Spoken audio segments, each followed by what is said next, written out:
happening is you have people like, I'm so mad at the Democratic Party right now, particularly Jeffries, Schumer, and Booker. I mean, others, but those three really get me the most. And then when Hakeem voted to honor Charlie Kirk, I just can't for the life of me understand how a black man honors a racist. I don't understand that. Furthermore, again, Hassan, we're playing two different games here. They would have never fucking voted for it ever if the roles were reversed. Oh yeah, and an influencer like it you, was. if an influencer like you, if God forbid something happened, and the Democrats, they would say, "Fuck no, we're not doing it," and the majority leader and the minority leader, whichever it was, would whip that party into shape, and it just wouldn't happen. Yeah. And you have these people like this guy here, they cannot commit to anything. Jeff Duncan, I had him on. And they can't commit to anything. And I think that it leaves a vacuum where a uninformed voter, a low information voter, thinks when they hear Trump or they hear Ted Cruz or any of these other fucking horrible dipshits, they think that they have passion and they're authentic about something. And they see politicians like this as like, why can't you commit to something? Like at this stage in fascism, at this stage in America, why can't we commit to anything in an interview? It's just, I'm telling you, I think it's because they're, I always go back and forth on this. I think like, is it sinister where they think as long as I can like keep my position, my role, it's fine if America turns fascist. Cause like, you know, I'll still make sure that my children get to go to the best schools. Right. And then they'll go and work for a corporation that's like lobbying me. Right. Or is it actually stupid? Is it cynical or is it stupid? And the stupid part is like they genuinely think that this is good politics. I They're think just, like, it's the latter. Quiet. I do think, yeah, when I talk to politicians, I realize, oh no, it's actually stupid too. It's not just like, there are definitely a lot of cynical people who are doing this because they don't give a shit. Like Richie Torres. Richie Torres does not give a fuck about Israel or anti-Semitism. Okay? He does not give a shit about anti-Semitism. He just is an attack dog for AIPAC because AIPAC fucking gave him money and he grew up broke and he thought, oh, I'm betting on the wrong horse. This is going to be my cash cow. That's it. It's that simple. He is a cynical charlatan, right? But then there's like the stupids who do actually think that there is they do get manipulated by like the lobbyists and the people that have access to these congresspersons, and they're so inaccessible to the regular public that they do unironically think like, no, everybody loves Israel. What the fuck are you guys talking about? This doesn't make any sense. And they're shocked. They're shocked when they actually go and do a town hall and like all of these 75-year-olds are like, why the hell are you giving so much money to Israel? Fuck you. And that's like a wake up call for all of them. At least like that's what Rashida Tlaib basically told me. And I mean, she knows these people, right? Like she knows how like echo chambered they are and how sheltered they are from like the average person's opinion, that they do legitimately get duped and they do actually think that this is somehow good politics. So there is that, the Beltway brain damage, basically. So it's a bit of both, but I think when they're stupid, you can at least like convince them. If they're cynical, you can't really do anything about it. I also think there's this, as we've dove more and more into politics on the pod, I think that there is this consulting class in the Democratic Party, and they're so far out of America in the Beltway, and they are going after the elusive average American. And they've been so divorced from that idea for so long. And I remember when we had Rahm Emanuel on and I kind of got in a fight with him. Yeah. Because he said, we need to quit talking about the bathroom and start talking about the kitchen table. And I was just like, fuck you that you're throwing trans people under the bus. Also, who's even, like, the bathroom was a victory for the wokes. Donald Trump, after the bathroom bill was presented, I think in North Carolina, there was so much backlash that Republicans had to be like, oh, fuck, we can't do this because this is cruelty for the sake of cruelty. America's a lot more woke. Exactly. We have a DL demon queen group of men that are so emotionally stunted and broken. And that person says it right. They won't go to therapy. And we're all getting abused and traumatized by this complete psychosis. And I think that here's the deal. You were on our podcast and we talked about it. You think JD Vance is gay for pay. I just don't think he's like, I do. I just don't. I think he went off to Peter Thiel's gay camp and he came back queer-eyed. You know it. He was chubby. He wasn't dressed well. He goes off to Silicon Valley and he looks like queer-eyed got a hold of him. I think he's just too much of I think he's just a brown noser. Like I don't know. I get a gaydar ping from him. I don't get gay vibes from him. I get more like he will definitely suck it for enough money or power, but he's just not like everything about him. Mike Johnson, is so fake. I think for sure is gay. We all know Lindsey Graham's gay. Yeah, obviously Lindsey Graham's definitely gay. Yeah, Rick Perry, also another closeted there's rumors homosexual too man. about Marco Rubio. Oh, I've seen that. Which makes he was at a foam party. Yes, Marco Rubio. Pull up Marco Rubio foam party. Gay stuff. He was No, here's the thing. I think a lot of them do. Well, yeah. You know? Yeah, no, he is like a figurehead for a lot of that. In the same exact way that this guy is using the Bible. He doesn't want to say it personally, right? Because he knows that like in polite company that comes across as like kind of rude, maybe a little hateful. You don't know exactly what the room is going to respond to it. But they can use like a deified figure to be like, well, he was saying it for me. Right. Yeah. And that's what they've done with Trump too. Like I remember when Trump first came about, I have some wealthy interior design clients, and these were like hardcore Republicans. They're like, oh God, no, would never vote for Trump in the primary. And then they would say after a couple glasses of wine, but he sure does say what everybody else is thinking. Yeah. And I remember when I heard them say that, I thought, oh, he's giving everybody permission to be upset about Obama, which brings me back to Megyn Kelly, where she just openly admitted that Obama broke them. Did you see that tweet where she... I don't think I've seen that, it's but a video. I know that this it's a video where she says... I know that that's like a big cultural mover and shaker for a lot of people that they were like... But she actually finally admitted it. She said, we haven't felt like ourselves since Obama won. And I thought, finally you admitted it. Yeah. That he broke you that much. Oh, no, for sure. They could not... I guess they just could not deal with the fact that like a black man was running the country. That's what it is at its most at its most base. Like that is unironically the cultural grievance. I do think that like there was always going to be people like that, but I think like if at least if there was more amenities that were offered in the process, like if the 2008 economic recovery looked different.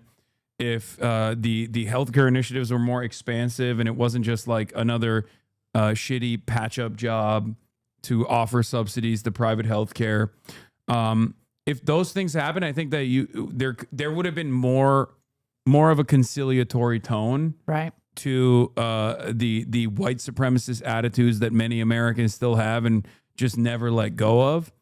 But it's just, you know, it was bad on both ends for that reason. It was like the unrestricted racism for sure, but then also the economic uncertainty and anxieties that people had in the aftermath of the 8 years of Obama that led a lot of people that were in the margins to then go, let's just break the system. Right. And that happened again. And Obama, he's spoken about that when he governed, he knew that he was a black man and that he would be judged through the lens if he went too big, if he went too bold. And I think the lesson that we learn from that as we move forward, that we are playing two different games. Look at how big and bold Trump is going right now. This dipshit moron. They don't give a fuck. And they're playing this game. And we're playing the game that, oh, we need to be tempered. And, you know, we're going to appoint Merrick Garland because it makes us feel good because Obama, he got dicked over by Mitch McConnell. We're playing integrity politics. And they're playing fuck you politics. And the Democrats still, like Hakeem Jeffries, Schumer, Booker, they're still playing integrity politics or just MAGA light politics. And so it's like, it's so depressing right now when we've had a bunch of these people on and, you know, I get kind of confrontational with them, but it just seems like they don't give a shit. Like they're still going to play this centrist thing and they just are so divorced from where the base is. And I'll tell you, the base is moving further to the left because I have a bunch of friends in Oklahoma that were always apolitical because it was too much to talk about.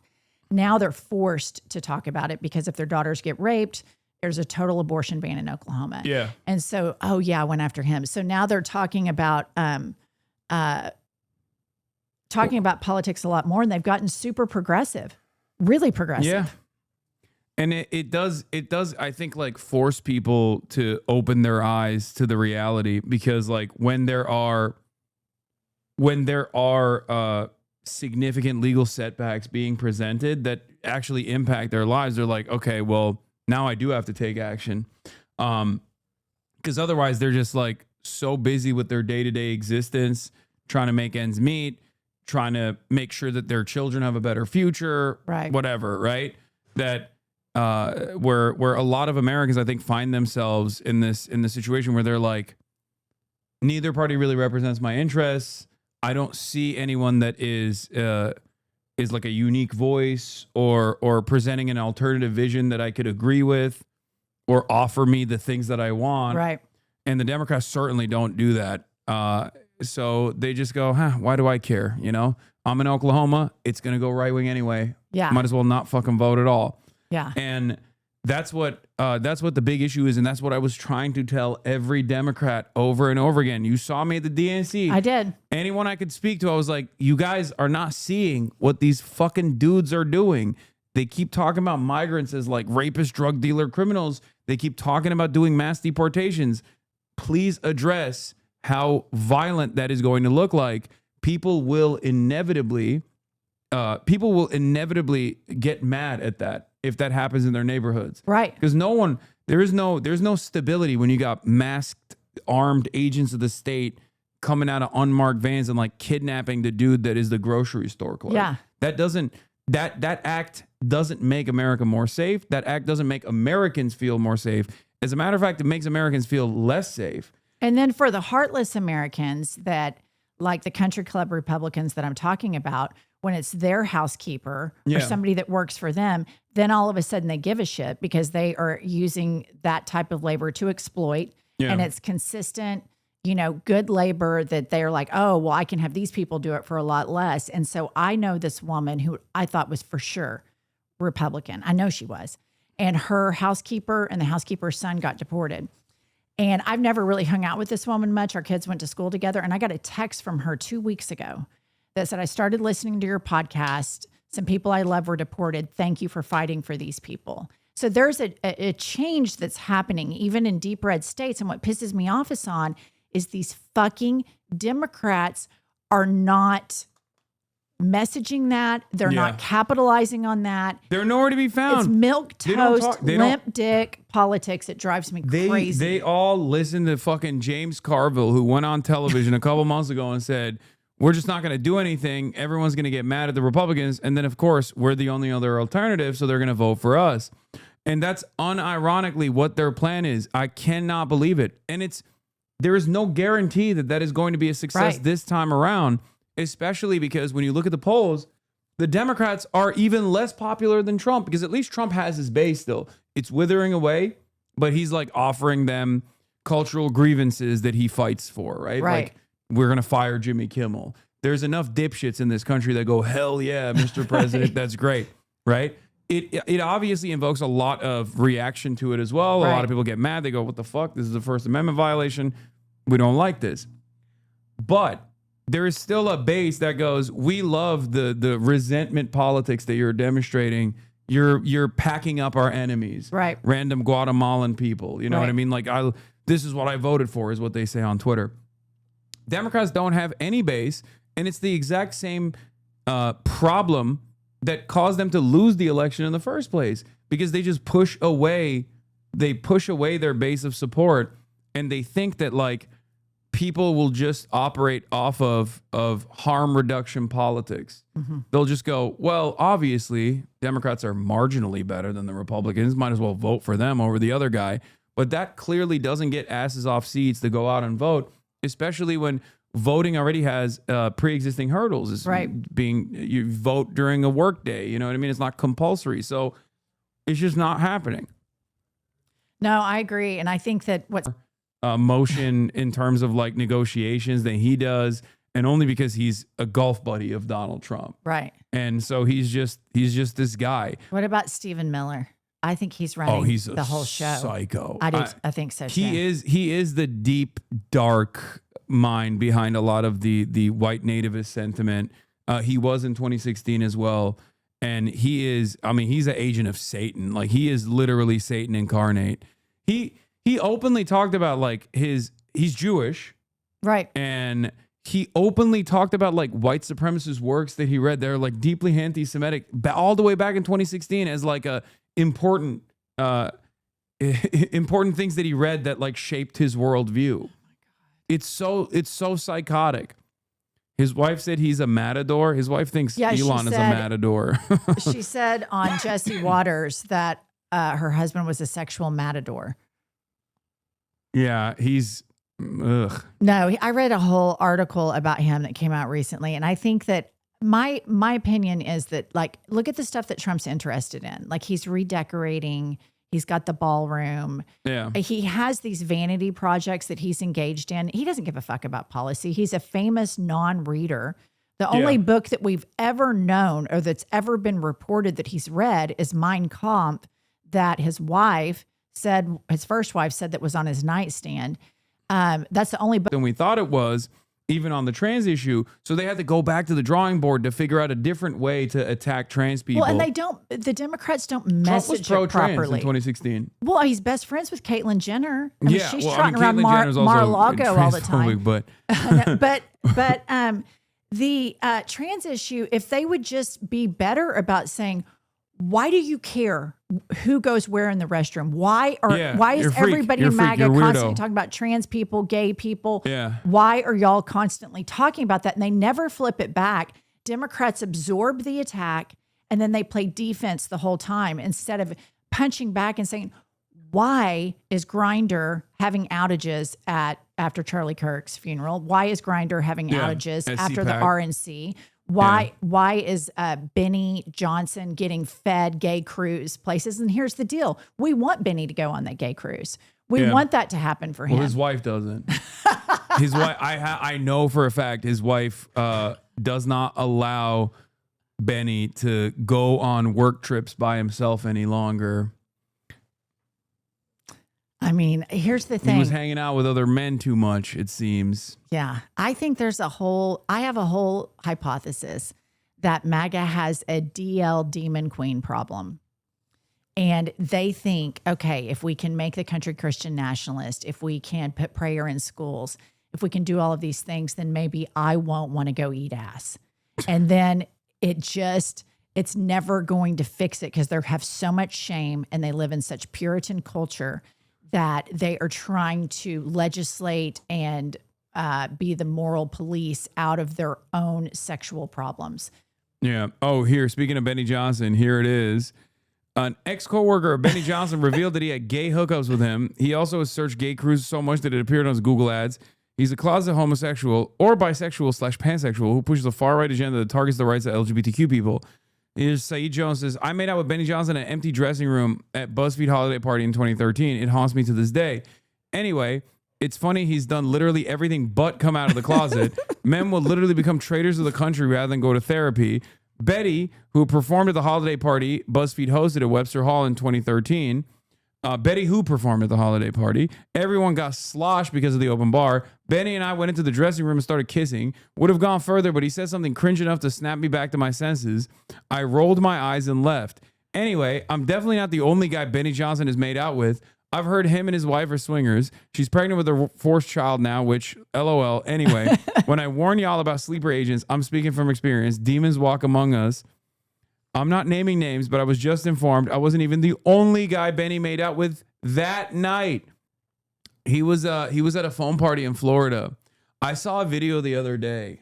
If you want to know how much these motherfuckers are demons, 10 years ago on the dot, the Pope came, the woke Pope, Pope Francis, came and delivered a speech in front of Congress. And he talked about the importance of treating immigrants with dignity. Okay? Marco Rubio was in attendance.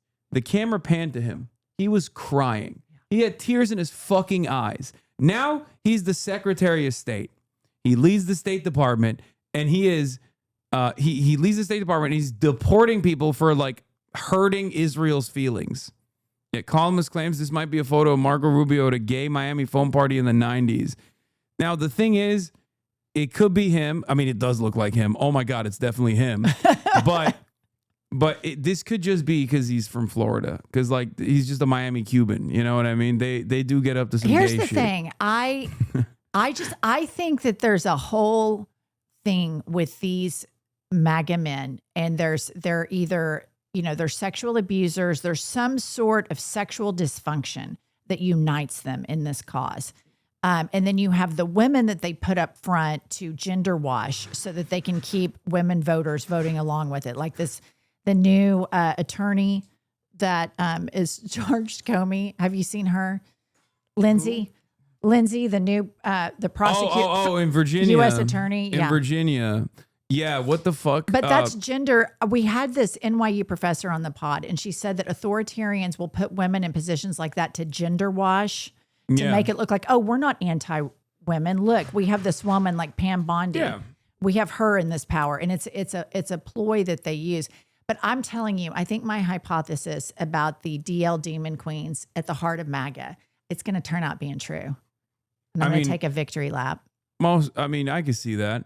It also, if they were more woke, ironically enough, and had no issues with being gay, then they would not be susceptible to blackmail on this issue. Exactly. And I think like doing like cruising around like that does actually also open you up to blackmail and can make you much easier a much easier target, like much easier to manipulate. So there is also that angle as well. And I personally think Trump is probably kind of bi. I say that. I say Trump is asexual but biromantic. Like I agree. He's is very attracted to men. He always talks about how handsome men are. He's so zesty. It's like his only redeemable quality. But I don't think he has sex for like sexual gratification. I think he has sex for like in the same way that like a rapist does, or which he has done. Yeah, I do too. Where he's doing it for power. Right. And for him, like it's very obvious that like the women that he is had sex with are also like a way to show other people like I've conquered this thing. Yeah. Like it's not about a real desire to be with another human being, but instead more so just like a way to show other people like your status, like a watch, like look at my watch, look at my expensive watch that I have. Yeah. Kind of like that. Well, and I think, didn't his first wife accused him of rape? Yeah. And then Stormy Daniels, she said, look, it was completely consensual, but like she went to the restroom and she came out and he just pretty much attacked her. And she said, look, I was in there to, hook up with him. Yeah. Right. But yeah, I think that all of these men refuse to go to therapy. Marco Rubio, to me, this makes perfect sense because I couldn't understand. Of course, Marco Rubio was a war hawk. Of course, he was a right winger. Yeah. But he was hardcore about national security. He was hardcore about Russia. And then we all saw like the soul drain from his face. And I just have this idea. This is what goes on in my head, that together they can all be like Trump personifies like, you can be in power and you can be a hypocrite. It's okay. Look at all the power and look at all the praise. There's a freedom. There's a freedom that comes along with that. And they identify with that. Like in the case, like I always envision JD Vance, like coming home and like really putting a smoky eye on and lipstick on and having like, do you remember the Silence of the Lambs where the guy remember when he like sucks, when he tucks his penis? Yeah. I forget Buffalo Bill. I picture JD Vance. I call him Lil Smokey, short for Smoky Eye Sociopath. I just picture these guys being so fucked up behind closed doors. I just don't think that he's, I don't know. I don't think he's like, he doesn't, I don't read it as that. I just think he's like a sociopath. Gay in his own book. I think he's just a sociopath. Like he is a sociopath. I mean, he was woke. He was woke. He could have experimented for sure. But I do think he's more like, he's just like an amoral vessel that will suit whatever purpose he has calculated will gain him favors and will allow him to claw power. What do you think about somebody like Marco Rubio, like the total moral collapse, the total capitulation to Trump? I think at its root, it's about a journey to get as much power as possible. Like he wanted to be in that position no matter what it took, and he realizes that it's not the best circumstances for him. Like, I'm sure he would have loved being George W. Bush's, Secretary of State. War on Terror. There's at least like even though obviously George W. Bush was also a monster, but at least they were following the process. Right. It had like the appearance of decorum. Yeah. You could be in polite company and be like, this is George W. Bush's Secretary of State. Right. And like liberals wouldn't look at you that way. But now everything is just like slowly but surely falling apart. But in the same way that Donald Trump and all of his cronies are like picking apart the scraps of American empire right now for whatever remains to make a tidy little profit on the side, Marco Rubio's ambitions for power, he realizes would only happen in this standard, in this way, where no one really will take him seriously. Steve Witkoff has more book I've ever heard of the man reading. And I think that he has all these vanity projects. Meanwhile, Stephen Miller drums up all these executive orders. I think he is running the DOJ. I think he's the one that's telling Kash Patel, make it fit this narrative. Make the evidence fit this narrative. I think it's all Stephen Miller because Trump's too lazy. Yeah, I for sure. He's lazy. The only thing he cares about is being loved. And I think that this time around, his close associates from the last administration have realized that they can like kind of isolate him and manipulate him in that way by just only showing him like positivity. Right. And I think he's like somewhat oblivious because he does obviously watch television on his own. He's not as tuned into Twitter as he used to be. So I think like there's more of an opportunity. He's almost become like Brandon in some ways, like Biden 2.0, basically, like older, lost the step. The only thing he cares about is like people saying they love him. And that's the only thing he responds to when he sometimes gets a boss call from like sector leaders, like industry leaders. He will try and pull back. Right. Like when he said that, ICE is no longer going to go to like the hospitality industry. And then Stephen Miller was like, no, we're still going to go after the hospitality industry. Yeah. And they're doing it. Yeah. So obviously, like, I think he's fucking oblivious to the half the shit that's going on. This is not to absolve him of any of the sin, of course. He's a monster, but I do really think that they're just like feeding him whatever information that shuts him up. And yes, you're right. Stephen Miller absolutely is running the show. And then sometimes Laura Loomer. Did you see? She wanted me deported. Oh my God, I saw that. Somebody sent that to me. Yeah, she Did she respond to you when you said you were born in New Jersey? She did. It was the What'd weakest. she say? It was the weakest response of all time. Where is it? Hold on. It was. There's still people. Look, the first thing that came up. We're still insane cope. We're still deporting him back to Turkey. Which is so funny because that is insane cope. But as a right-wing account, that's like, nope, we're going to do it. We're going to deport you back to Turkey. Okay, good luck, guys. Where is it? She basically said, you don't act like it. That's all she said. Diabolical ratio, by the way. She came in hot. Hopefully today, President Trump can negotiate the permanent deportation of Hassan Piker back to Turkey. It's time for him to go home. What got you on her radar? Oh, she's been following me for years. Okay. And I think she likes me a little too much. That's what I suspect.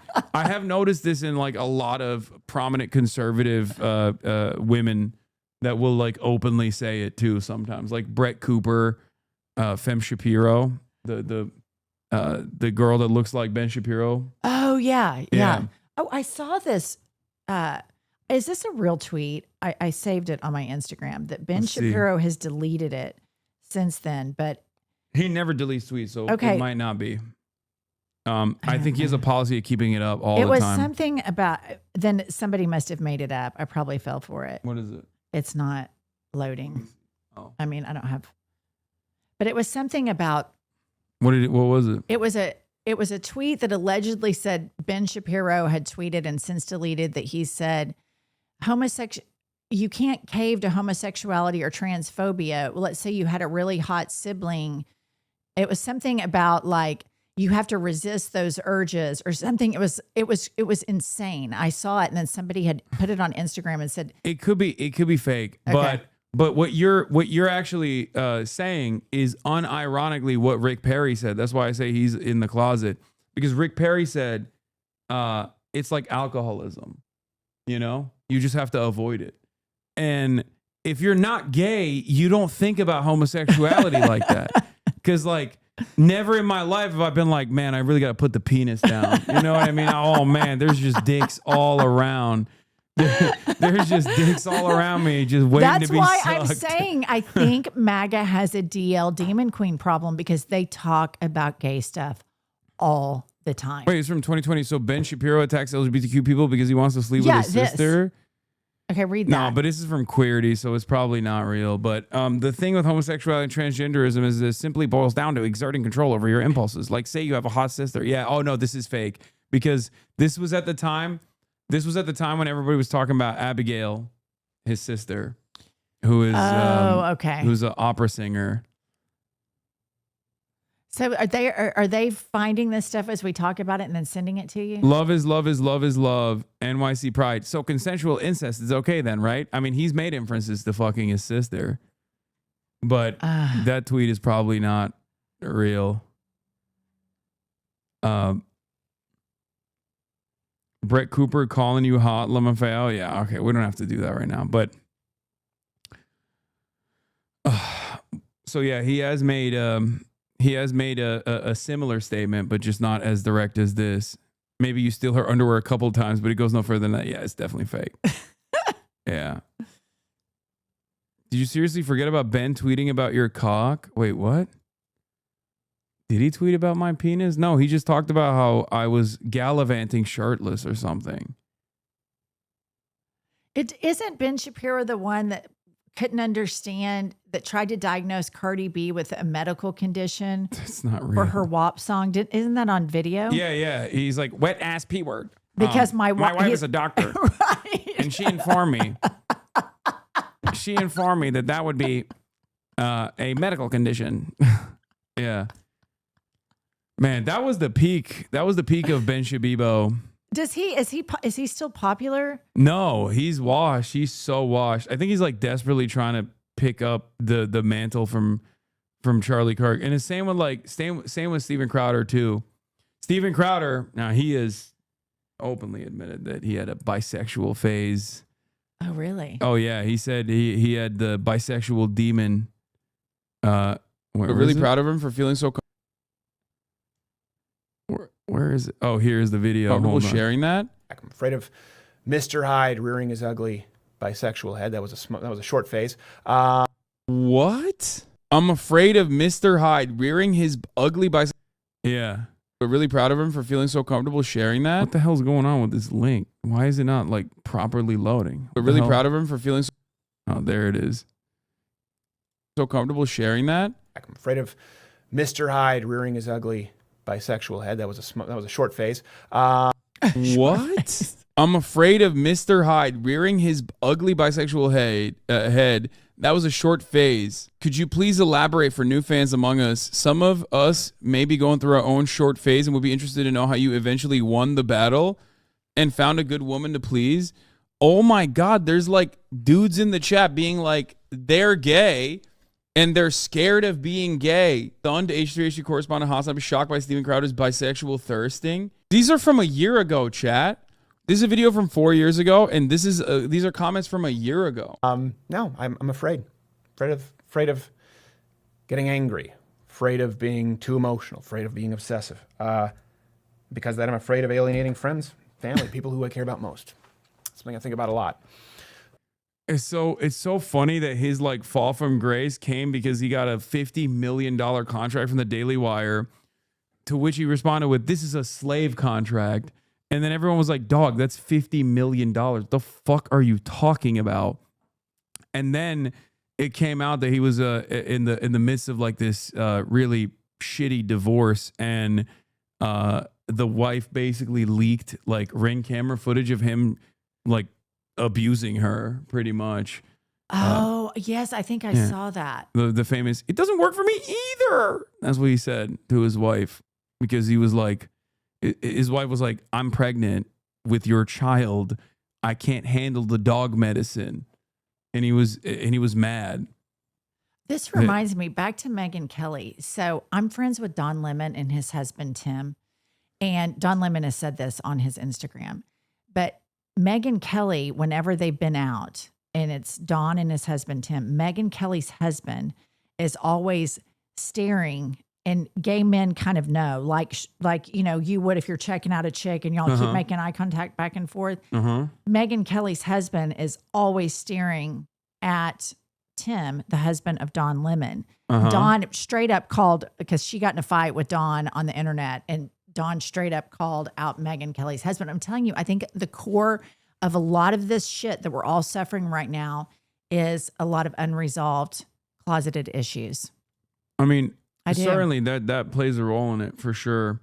But what was I gonna say? As far as like, I mean, there's a lot of guys like that. There's what is it, Ben Domenech or whatever? That's like another famous one. There's who's the RNC guy? I'm forgetting. Oh, Ken.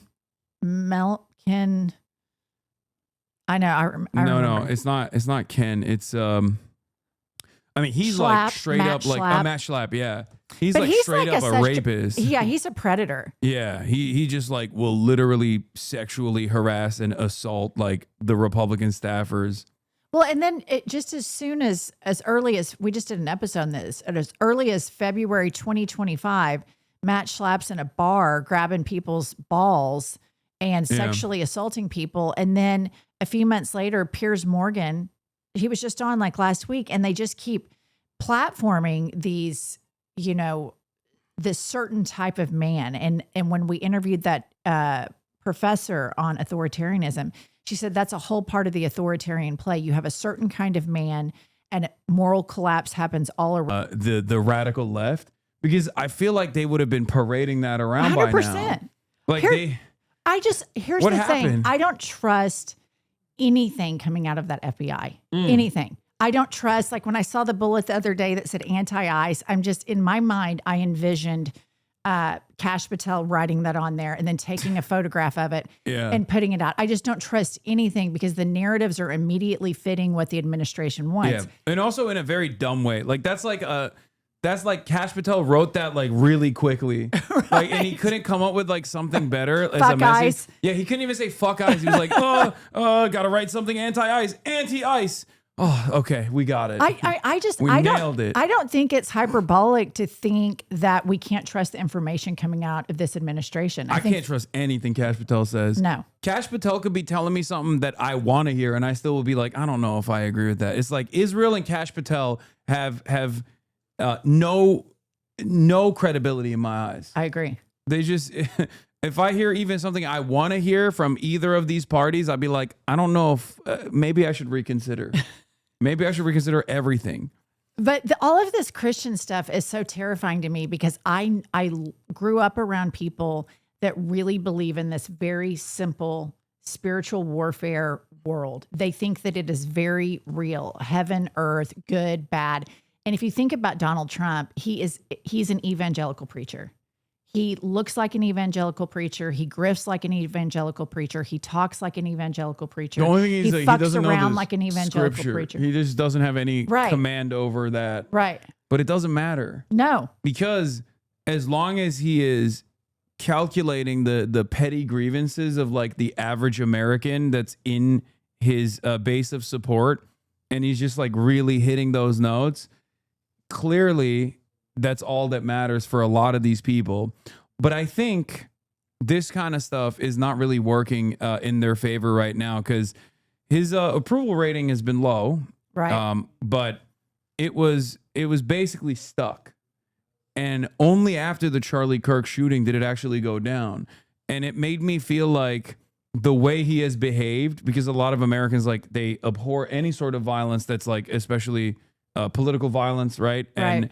And instead of like maybe using this as an opportunity to lower the temperature, the fact that he just immediately went, it's the Antifa, it's the radical left, we got to Right. do something about it, and also fuck Jimmy Kimmel, we're gonna fire him.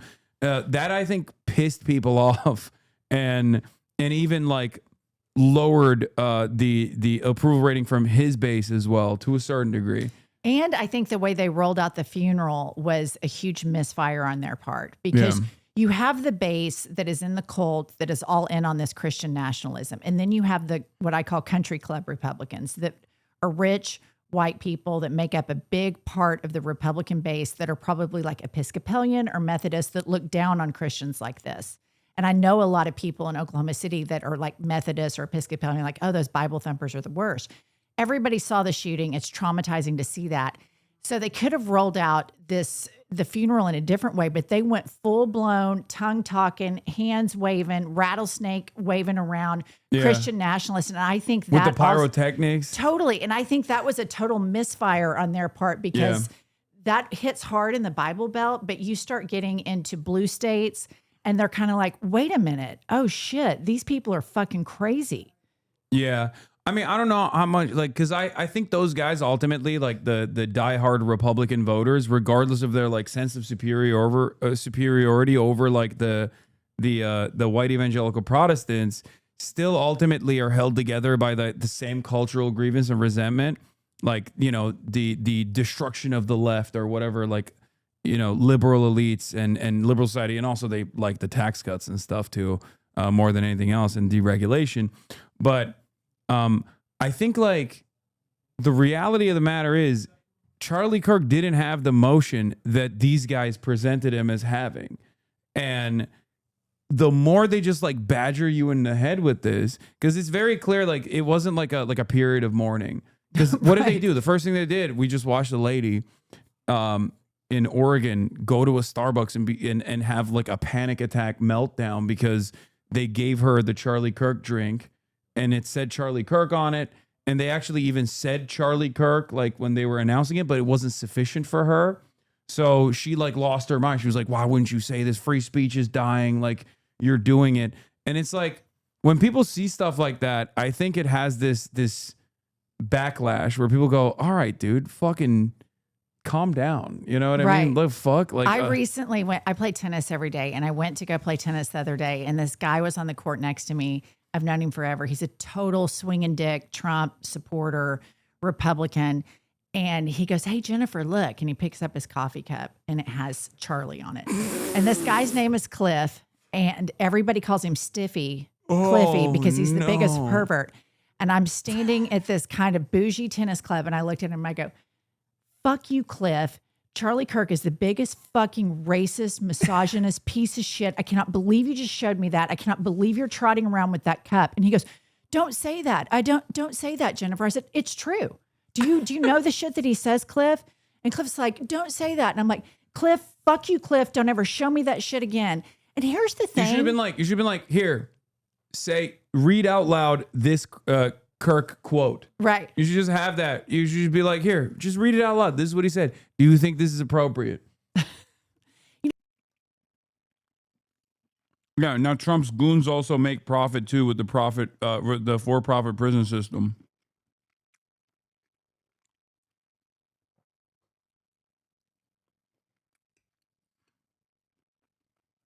We're not even 1 year in, man.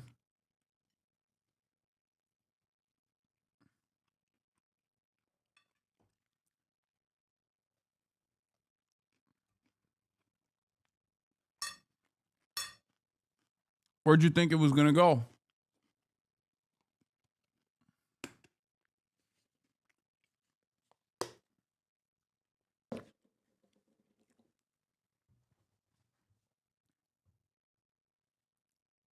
We're not even 1 year in.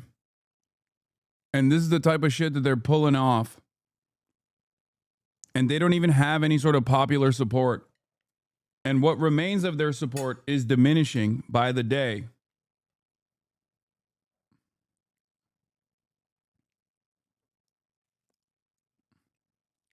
But what did you expect? What did you fucking expect? Of course this was going to happen after years and years of dehumanizing propaganda with no opposition, with no pushback, with the recognition of the falsehoods that were presented, that immigrants were actually constituting a national security threat from the Democratic Party themselves.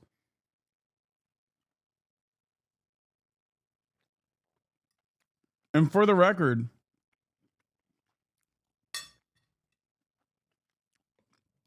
the National Democratic Party on this issue is still noticeably absent from the conversation. On Gaza, they're still noticeably absent from the conversation. These are some of the more high-profile, divisive issues that this administration has taken on. And Democrats are just keeping fucking quiet. They're not even doing something that would benefit them. They're not even using this discontent that has organically developed to their electoral advantage.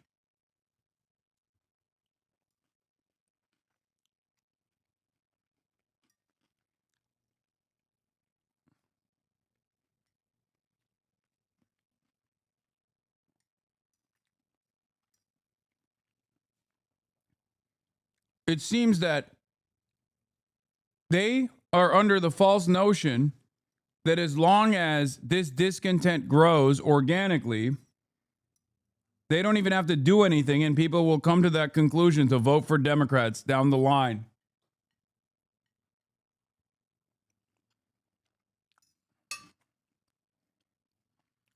It's incredible. That the operation targeted 5 undocumented immigrants, and that Shoehead, a U.S. citizen, was arrested for allegedly assaulting and impeding a federal officer. Christine? There's been a shooting. We heard shots. Charlie Kirk's assassination stopped America in its tracks. That's a lot of people, Utah, I'll tell you what. An ultra-violent snuff video delivered to millions of people's smartphones. His death has left the country even more divided, turning him into an icon of free speech and a rallying cry for a nationalist cause. Charlie Kirk has become really a martyr, not just for Americans, but I think that for these nationalist movements across the world. I'm traveling from the top to the bottom of the United States, a road trip. An icon of free speech is so funny because all of the demands from some of the super fans of the admin have been around punishing speech of those they have declared as enemies of not only Charlie Kirk, but themselves. What a phenomenal way to deify someone as an iconic free speech warrior. Fantastic. Yeah, Charlie Kirk was a free speech beacon, a hero of free speech, which is precisely the reason why you will go to jail if you speak ill of him. Charlie Kirk is a free speech icon, which is precisely the reason why we must use his death to silence any kind of political dissent in this country. That is what Republicans are doing on the timeline. They're demanding this from the administration. They're pissed off that the administration is not doing it. Ridiculous. Through Kirk's life and death to understand what he meant to America. Traitor! And how his assassination might change it forever.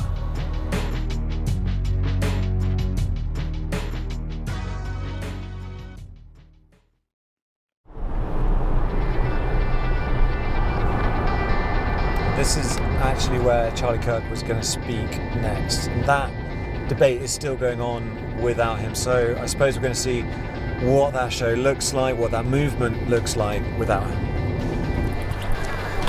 This is how Kirk became famous, arguing with students on the campuses of America's universities. The battleground, as he saw it, for the country's future. A liberal group called Unfuck America had been scheduled to debate against him here in Colorado.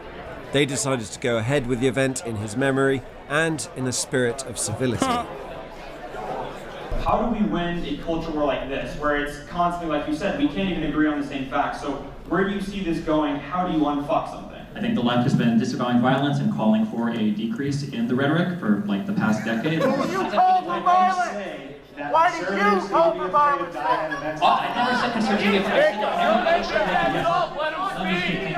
I'm fucking scared. I wouldn't have come over here from Florida if I wasn't so fucking scared. I've never seen anything like that. We're not scared of you. Shut the fuck up!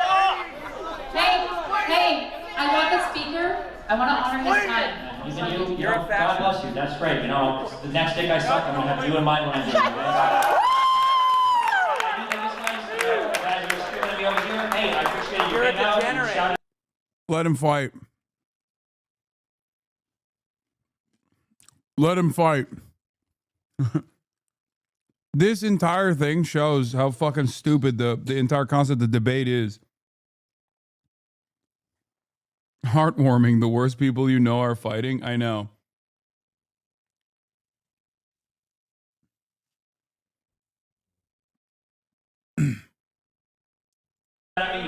What did you make of Charlie Kirk? I mean, not talking about his murder, but just of him, the man, the movement. What did you think of him? I mean, obviously, I think his political ideology is abhorrent, but I mean, like, he's a very effective organizer. Like, I'll give credit where credit is due. He built a very impressive movement in an area that was considered unwinnable by conservatives. So, you saw Charlie Kirk get killed, and then you're upstage at a university where he was going to go and give a talk. You still wanted to get up there and do it. I was kind of scared initially, but when Elon Musk and Donald Trump Jr. and everybody started attacking me on social media, I felt like if I don't show up, I kind of am giving in to that kind of pressure. I don't want to get killed. I'm out here at these events. Like, I wish that like everybody could take a step back and realize that not every single issue that we fight over is the end of the fucking world. You've got a lot of flack, as you said, from Elon Musk for He's like, why can't we take a step back and realize who the real enemy is? People who have personally offended me by existing, like Hassan Piker. People who I have also said time and time again are a worse force for American politics, like socialist Twitch streamers.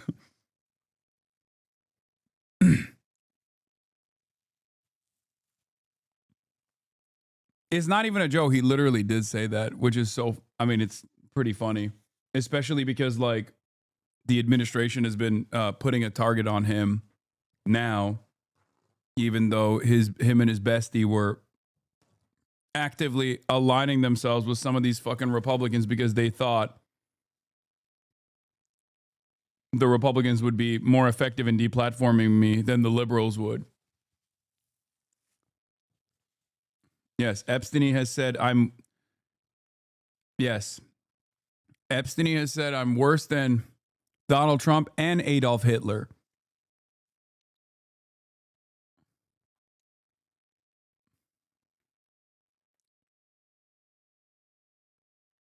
Is mocking Erica Kirk, Charlie Kirk's wife, in terms of her grief. Do you regret taking that approach because it becomes a distraction? I'm just saying that if the other side is going to play politics on every single issue and they're going to wheel out, people to do it, I mean, you have to be ready then for the other side to play back. I think it's a fair game at that. Please come sign our posters. Let Charlie and his family know you're thinking about him. So this is where Charlie Kirk was supposed to come on the next stop of his tour. Instead, we're going to a memorial in this ginormous football stadium, but you can see the crowd. I noticed that he tells people that you support terrorists, so the Republicans who can't fact check that, like defaming you. Yeah, no, he's been doing that nonstop. Ironic because, dude, if you keep spamming for me to cover Assata Shakur's legacy by presenting how fucking woke you are on this issue and how much of a white supremacist I am, despite the fact that I'm obviously going to cover Assata Shakur's legacy down the line. You will inevitably be able to explain to everyone who is watching that this is not sufficiently woke. Like, I know I started off with a recognition of Assata Shakur. I'm going to get to it. Okay. It's not about woke. I'm just tired of his little face. Sorry for spamming. You just stop.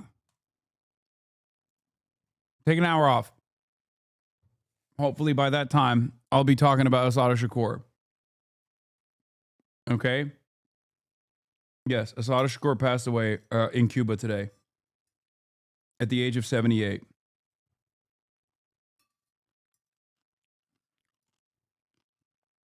She was a revolutionary figure at the forefront of the civil rights struggle. And she's a hero in every right.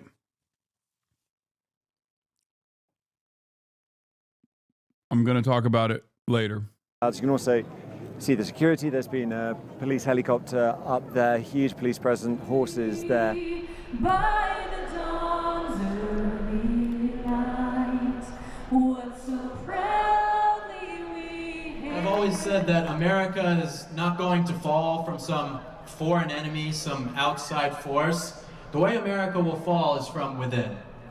And it'll happen because of the weakness of the American people.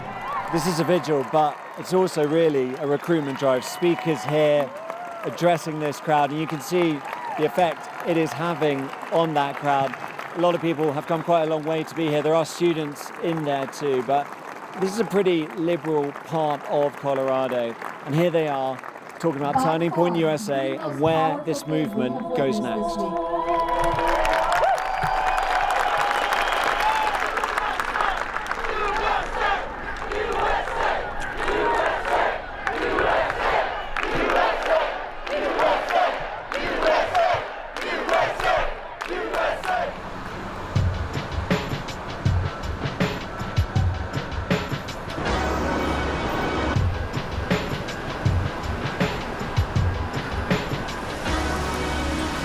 So like a lot of big cities in America, Chicago is pretty liberal, but it's also a Democrat stronghold. This is where Barack Obama made his political career, voted for Kamala Harris in the last presidential election, has always voted for Democrats since the early 90s. So it's perhaps a bit surprising that this is also the hometown of Charlie Kirk.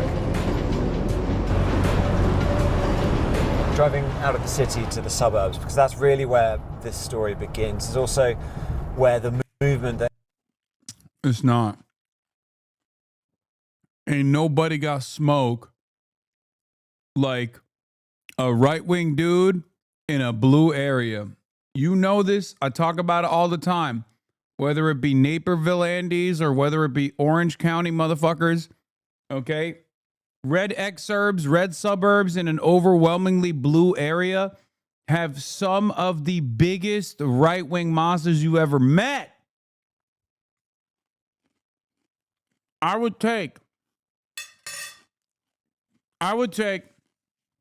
a homegrown right-wing Republican from Arkansas any day of the week and have a conversation with a dude like that as opposed to some griped up shouty from fucking Orange County. Nick Fuentes, another Chicago suburb Nazi. In my experience, those are the people that have some of the most unhinged opinions that do not even reflect the broader consensus within the Republican Party. What I mean by that is, like, the Arkansas Republican is obviously also going to have some shameful opinions, right? Like, so they're not woke by any metric, but they just kind of go along with the more extreme shit that I suspect is coming from the red exurbs and red suburbs in an immediately blue area. This has gotten even worse with Twitter because Twitter is polluted with those guys. It's a race to the fucking bottom. You call Nick a Nazi? What should he call you? I don't know. I think he calls me a terrorist and a communist, which is fine. But it's not just me calling Nick Fuentes a Nazi. He calls himself a Nazi. He has. What the fuck are we doing? He's been asked straightforwardly if he thinks Adolf Hitler is a bad guy, to which he had no response for. The only time I've actually seen Nick Fuentes, you just calling him a Nazi, that's crazy. You need a mental evaluation. I need a mental evaluation for a Holocaust denying anti-miscegenation neo-Nazi. The only time I've seen that motherfucker go against being called a white supremacist was when a cop was responding to a call at his house, and on the body camera the cop literally goes, "Nick, are you a white supremacist?" He turns around and says, "No, I'm Mexican. My last name is Fuentes." That's the only time I've heard that motherfucker respond like that. Okay? It's true, by the way. He is. He's both of those things. I mean, he's a white supremacist and also a Mexican with the last name Fuentes.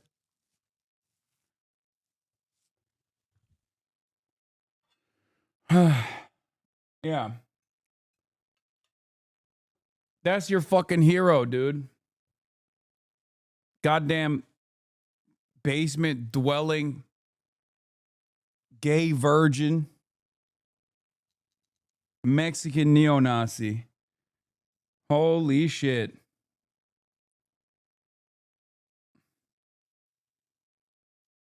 That's what's so crazy. Yeah.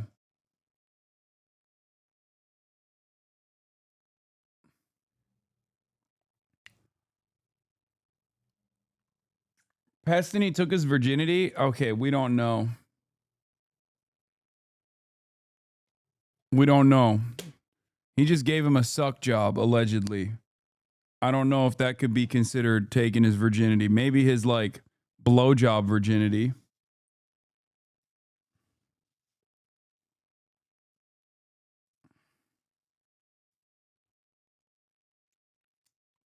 Allegedly. That is, of course, according to Sex Pestany's own admissions.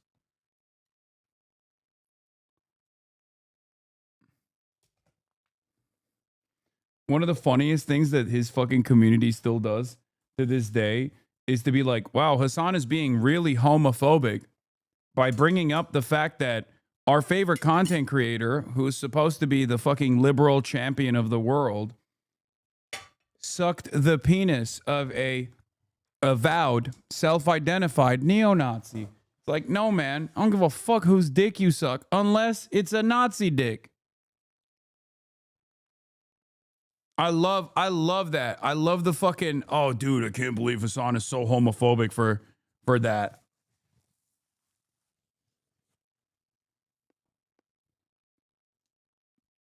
You may be officially cooked. Trump asked Supreme Court to decide whether he can end birthright citizenship.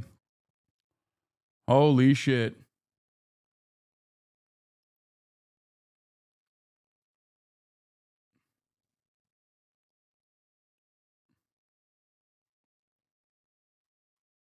Suck a liberal and a fascist comes. Man, run. No, I'm good, man.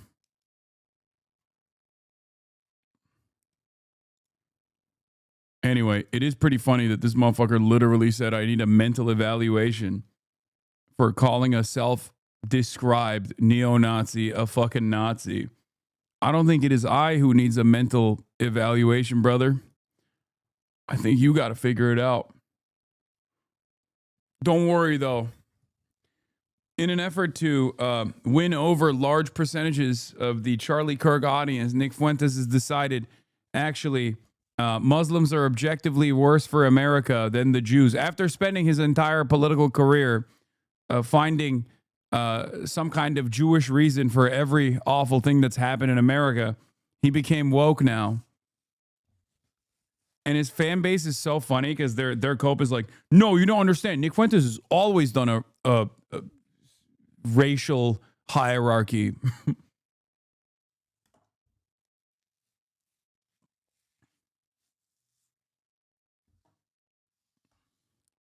I guess maybe in between sucks, him and Destiny were agreeing on how much they hate Islam.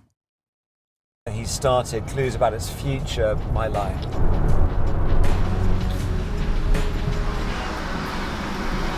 I went to Wheeling High School where Charlie went, and I joined the Turning Point chapter there. So that also kind of brought me into the world of Charlie Kirk. He opened up the conversation to a lot of more conservative-leaning kids to speak up. My family is conservative. I hold those values myself, but it was really nice to hear somebody younger speaking on this, because a lot of the times you think politics and it's just all old people and they just all talk about. There's nothing wrong with being gay or doing gay stuff. Thank you. Thank you for your brave take, Femcel. Definitely the bravest take you could arrive at in this community.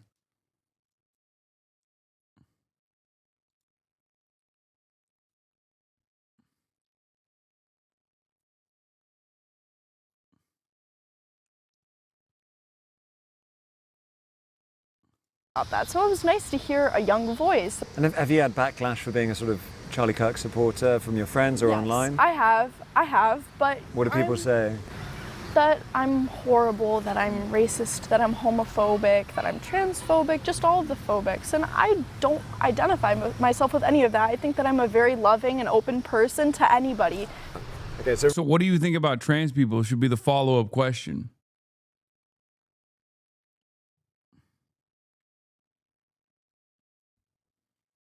Because it's like, what is the identifiable conservative opinion that you have that separates you from, like, I don't know, the way that the Democrats have presented themselves in the 2024 election cycle? Because you can't say, oh, I want to pack up all the immigrants, which is already a radical proposition. But, like, the Democrats were also running on a fucking right-wing immigration campaign anyway, an anti-immigrant agenda anyway. Like, there are very few things that the Republicans basically posterize as their, like, prominent culture war issues. They're all culture war related. And all of them are just, like, you know, shit related to trans people.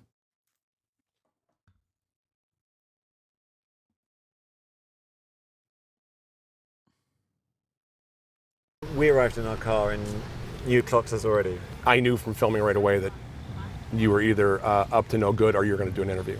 And you're armed. And is that because of the atmosphere around this, because of what happened to Charlie Kirk? I am carrying it today, especially in a slightly different manner because of what happened to Charlie and because of the potential threats to me and to the people that are here with me. Yeah. I actually have... Who the fuck are you, bro? What do you mean presents against you?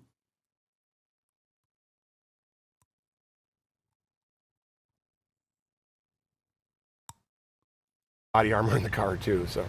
I mean, that's quite a scary way of looking at the world on a beautiful sunny day in a lovely residential district, but that's where things are.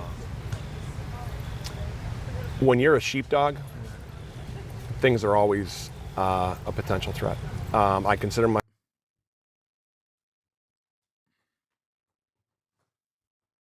This dude did every right-wing meme. Down to the fucking tactical Oakleys. He's just not wearing them. When you're a sheepdog, you don't go quietly into that good night, brother. You don't understand. I'm a sheepdog. Yeah, dude. Totally. Yeah, Mr. Tactical Ascertainment over here. I'm a sheepdog. I must protect the flock. I'm a warrior poet. This guy's entire persona is just a bunch of shitty boomer Instagram memes with, like, lions in them. You know what I mean? Like, that's all this is. This guy talks like someone who really wanted to serve but couldn't make it past basic training. Oh, 100%. Myself a sheepdog. We're here to protect the sheep and, if need be, put ourselves between the wolf and the sheep. Kirk used social media to spread his message, to win over young minds. But he also built a formidable political organisation, Turning Point USA. Boots on the ground to mobilise the likes online. Miguel, sorry. How are you doing, Tom? Good, how are you? Miguel. Sorry to interrupt. We're just going to have a great chat. Yeah. So, I mean, people are coming out, haven't they? No, there's been plenty of people that have been here today paying their respects and really doing their best to honor and memorialize the legacy of Charlie. Right now, we are standing in the Lamont headquarters, which was the first official office space of Turning Point USA. You knew Charlie for a very long time. As you say, you were there around the table together, plotting this, which became this huge movement. Right.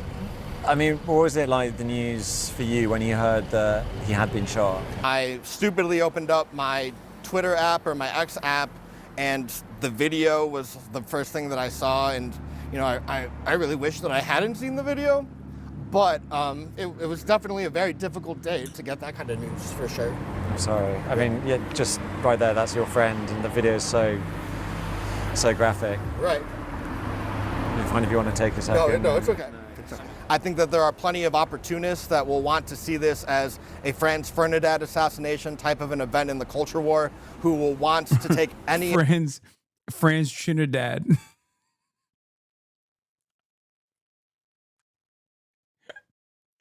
What did he say? Franz Ferdinand? Franz Feliz Navidad type assassination.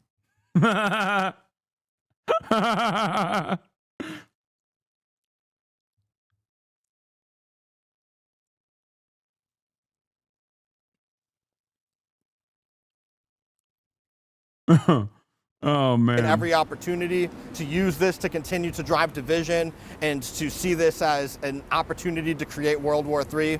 But I think that if we can really get to the essence of what Charlie stood for and what he would have wanted, is that he would have wanted us to continue to engage in conversation, to see the humanity of the people that we disagreed with. Yeah, we've been in the city speaking to people too who, you know, have... The Charlie Kirk Starbucks cups are such a fucking like perfect distillation of modern day conservative grievances, where it's just about like enforcing your will upon what you have decided is like a liberal slave. Go to the nearest Starbucks and enforce your will upon the blue-haired SJWs that are gender neutral immediately. Okay? Charlie Kirk gets killed. What you must do is own the left. If you live in an environment where there is not like a college campus nearby, or maybe you're too scared to go to a college campus because they talk about, you know, logic and things like that on there, and they read books and that's terrifying, is woke and gay, or because they're doing mass shootings over there now, then where can you go? From the safety of your car, the nearest drive-through. Out of all of the readily available stores you can go to, which one is the most woke? Which one is the most libtarded? Starbucks. Go up to a Starbucks and immediately enforce your will with the hopes that you could be victimized. With the hopes that you could be potentially victimized by a woke libtard with a septum piercing when they say, yeah, I'm not writing that on a fucking mug, which, by the way, they never did.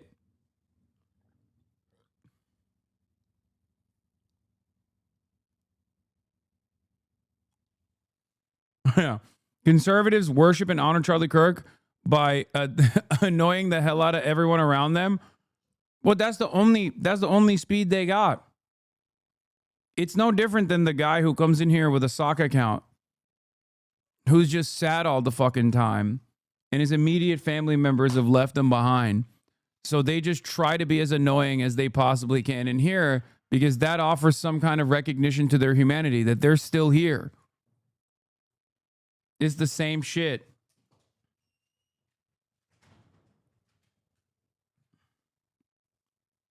very different views of Charlie Kirk. They don't like what he stood for at all.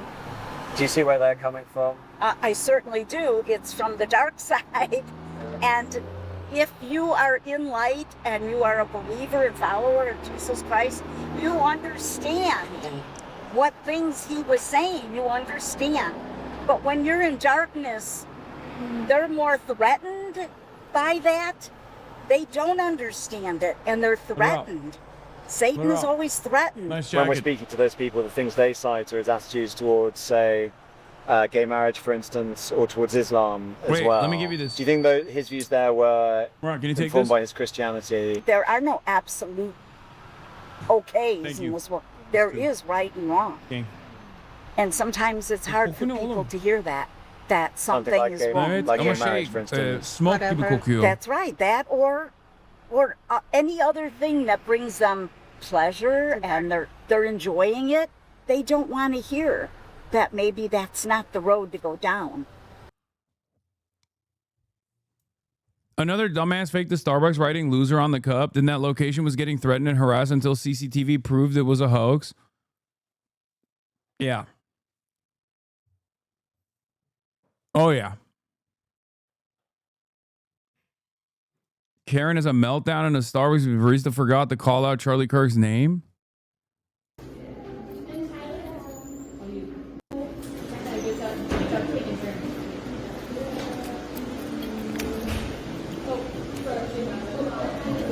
So you didn't call his name out? You didn't call the name out? Do you want me to? Yeah, She's recording right now. I am. Yep.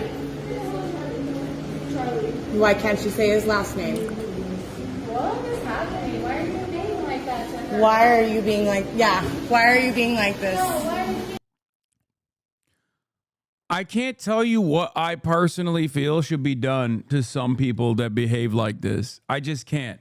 I can't say it. The tension is too high.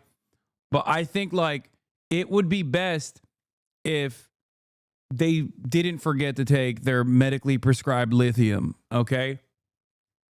Wait for the Yes. face reveal. Well, okay, why are you being like that to me? I'm not. Like absolutely nothing has happened here that is wrong or fucked up. No grievance whatsoever, right? Like there's nothing worthy of grievance. Also, yes, spiritually Israeli is right. Okay? That's what this is. Just like the false assumption that you are ordained by a higher power to be as annoying as you want to, wanting to fucking occupy other people's space and enforcing them to do your bidding. And even when they actually do, because they don't fully understand what's going on, obviously this is like, you know, they're in the service sector, so they're trying to do their very best to respond to your wishes, right? Turn around and still make a big show of it. Turn around and make a big show of it. Lose your fucking mind over nothing.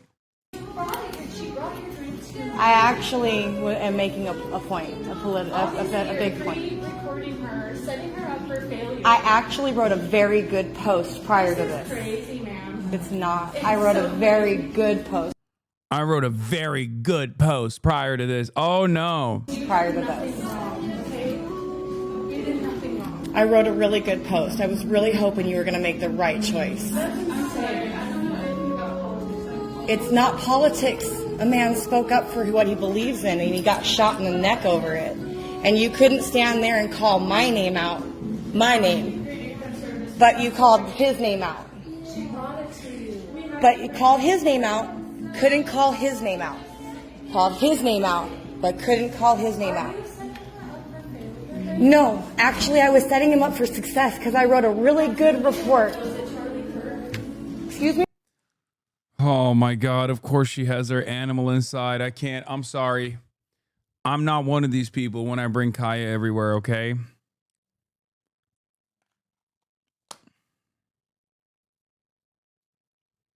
It is Charlie Kirk. It's the point. You guys came in after me. The place was completely empty. Dude, how fucking pathetic of a life do you have to lead for this to be your bold political move? Just like making ridiculous demands of 9-to-5ers that are just trying to fucking make ends meet and pay off their student loan debt and pay their goddamn landlord 50% of their salary instantly. This is what it is. Conservatives are fucking cringe. They're gross. They're fucking losers. And it's because they're annoying. And this is why they cannot reach the level of popularity that they think they deserve. Because they're fucking unbearable. But because they can't change culture to reflect their reality, because they're operating under the false notion that, like, if everything looks like a Daily Wire production, then there will be other unhinged fascist fucking losers all around, and you will become popular. They just can't cope with the reality that they're just not popular. Like their opinions are not going to ever reach mainstream popularity, no matter how hard they fucking try it. So they have to have a mechanism of enforcement. And shame is the tool that they try to utilize, even though they are utterly devoid of shame themselves. I hate every part of this video so much. Every part of this video. You are such a fucking monstrous loser, man, to mistreat regular ass service workers like this with this insane level of entitlement. Like that person didn't even do anything. They didn't go like, oh, fuck you. Right? She's literally fucking terrified because she's being filmed. She's like, oh God, I'm about to get death threats. That's what this is, by the way. That's what happens in the aftermath of this kind of activity. You're just like unleashing an unimaginable torrent of death threats towards people who do not deserve it at all, who have done nothing wrong.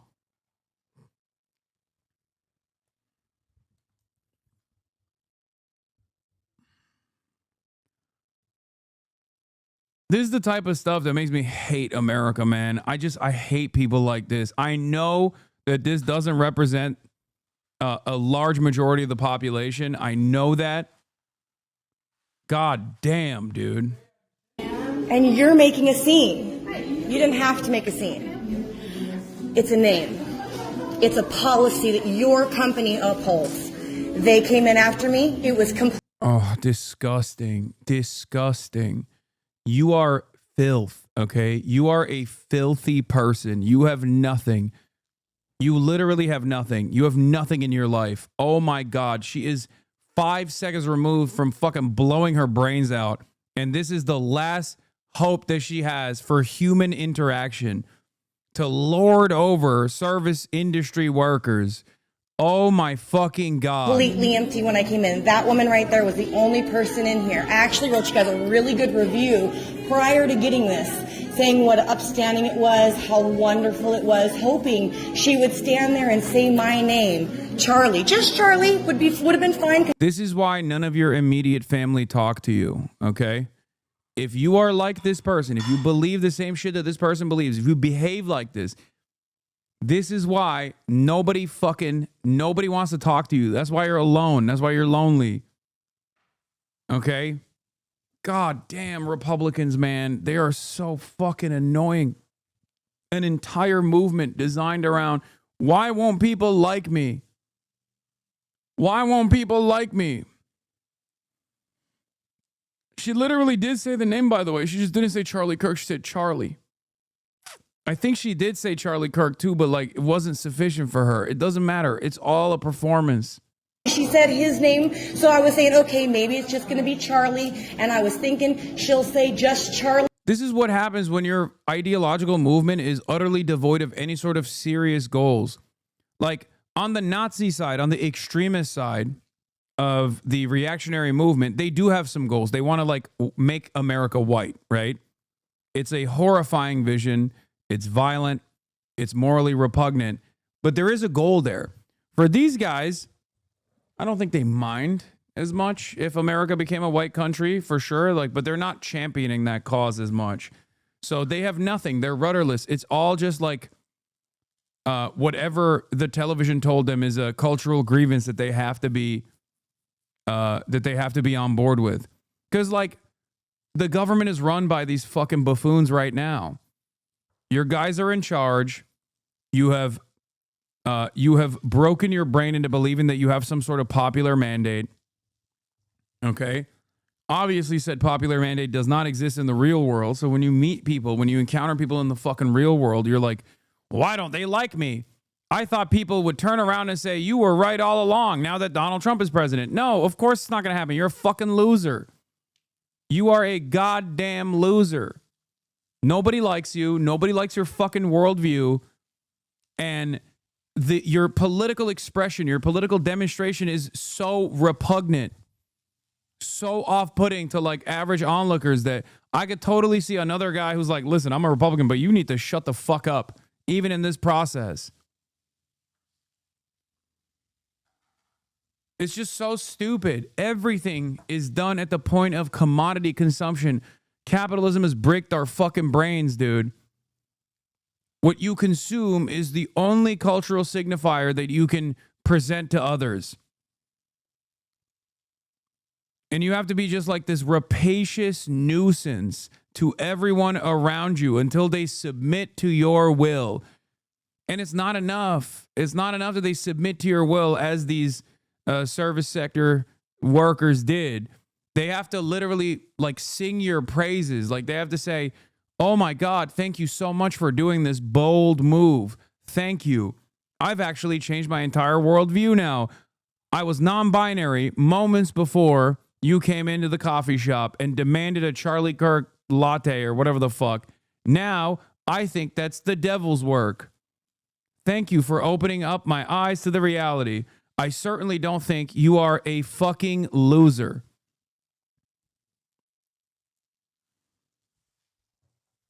There's a part 2 where the police show up. Oh my God, that's her fucking face. Of course, dude. And I was rooting for her to just say Charlie, and what did she do? She brought me my drink. Why'd she say his name? Twice. Not once, but twice. This is why my policy is we need to find a technology that makes it so that you guys that work in the service sector can just click a button just like I do and just like banish someone from the store. Okay? Think about how much more enjoyable and tolerable your job would be if you could just go click and then they can't even open their mouth. They're like fucking in the Matrix, and they do that to Keanu Reeves.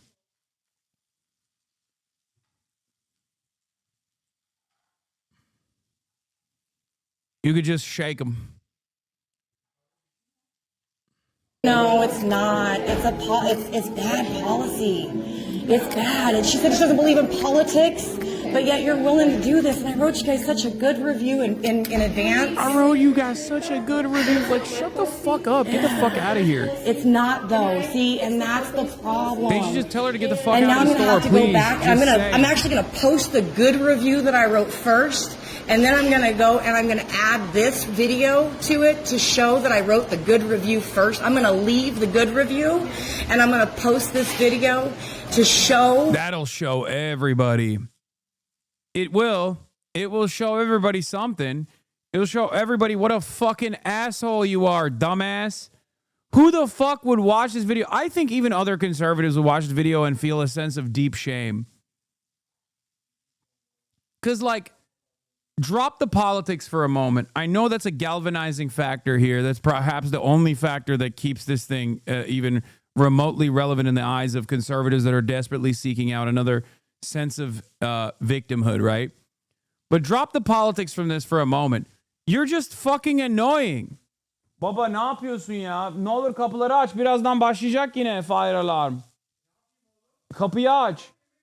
Kapıları ve camları aç lütfen. Her yer koktu. My dad is whipping up. He's just chefing in there.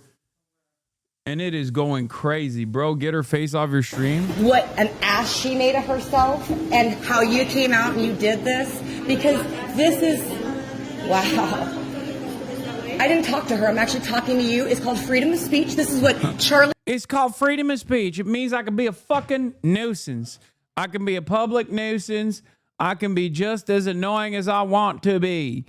That's right. And you have to sit there and you have to gaze at me and you have to listen to what I have to say. It's like, no, man, no, that's not how this works. Kirk died for.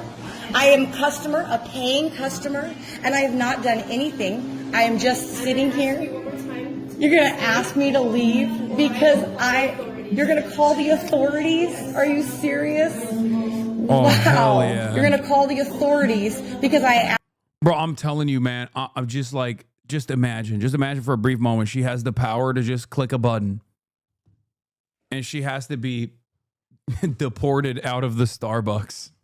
Okay? Think about how swell things could be. Just banned. eject, banished into the fucking shadow realm. Oh my Lord. These people are braver than the fucking Marine Corps, okay? Straight up. These people that have to put up with these fucking hogs and hogalinas are doing something that is infinitely more difficult, 1,000,000 times more difficult than the entirety of the fucking Marine Corps, okay? Jesus Christ. And you just sit there and fucking eat it too. Holy Somebody moly. to say a name. I'm disturbing what? I'm disturbing who? This is the person who made the scene. Okay, I'll go ahead and leave the video too. I didn't make a scene. I asked him to say a name. That's not making a scene. To an extent of when Felix said everyone just wants to sell t-shirts now, Amerifast want to be the main character at all times. It's the worst shit ever. Suburb whites especially have zero actual adversity and love to lean into this made up bullshit. This is why they get scared of witches and demons too. Burger brain is so terrible they could never feel shame. The other side of the story is also a lack of labor laws here. Because like Americans, when they travel to like France or something, are shocked. They leave in utter horror when they go to the average restaurant and the waiter is basically spitting on them, right? For not immediately being an obedient little dog, because that's what they're used to. They're like, why aren't you servile to me, slave? Right? And the waiter maybe shows up, maybe doesn't show up, because they have more fucking labor power, because their life is not dependent on the tips that they're going to get. Their wages are not dependent on their performance. That's what we need in this fucking country. I don't give a shit. I don't give a shit if it makes the service substandard, okay? I don't care. I don't want people to be put in this fucking position. It's disgusting. The only people that actually work a working class job, that are class traders, of course, that should be able to demonstrate this level of restraint are cops, okay? You should be able to operate like this around a cop, and a cop should have to take it, because the amount of power that they have at their disposal and the lack of accountability is so severe that they have to get this level of treatment and also behave in this exact same way, because they're fucking public servants. Okay? Not only are they public servants, but they're also public servants that have the power to literally take away your freedom. And they do not treat that with the same level of responsibility that the job requires. Service sector employees, on the other hand, should have the same freedoms that cops do. Okay? I think it's all distorted. It's the complete opposite. Service sector employees should be able to behave like cops to people that operate like this. Strike the fucking fear of God into these dipshits.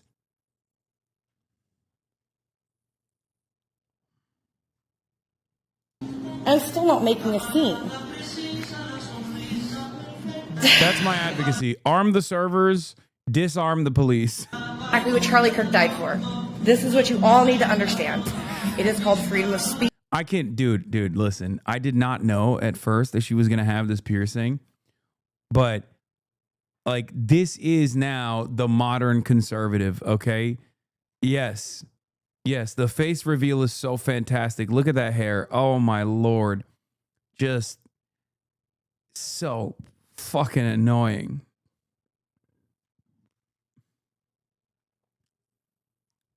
So goddamn annoying, unfucking bearable. It is getting shut down in America, and this young lady over here. Oh, and she's got the fucking dreads in the back. White lady with the dreads, of course. Of course she got the fucking dreads in the back. Oh my Lord, holy fucking moly. Here wanted to point out that freedom of speech is what is getting shut down. She is saying she's pre-recording like it's a big thing. This is a public space, and we are not allowed to publicly record in a public space. People are allowed to. When the fuck did they appropriate the liberal drip? Liberalism is monoculture. This is why. I mean, she's behaving like a liberal here as well. Remember, it's her own personal freedoms. She's talking about her own personal freedom to be a fucking asshole. Okay?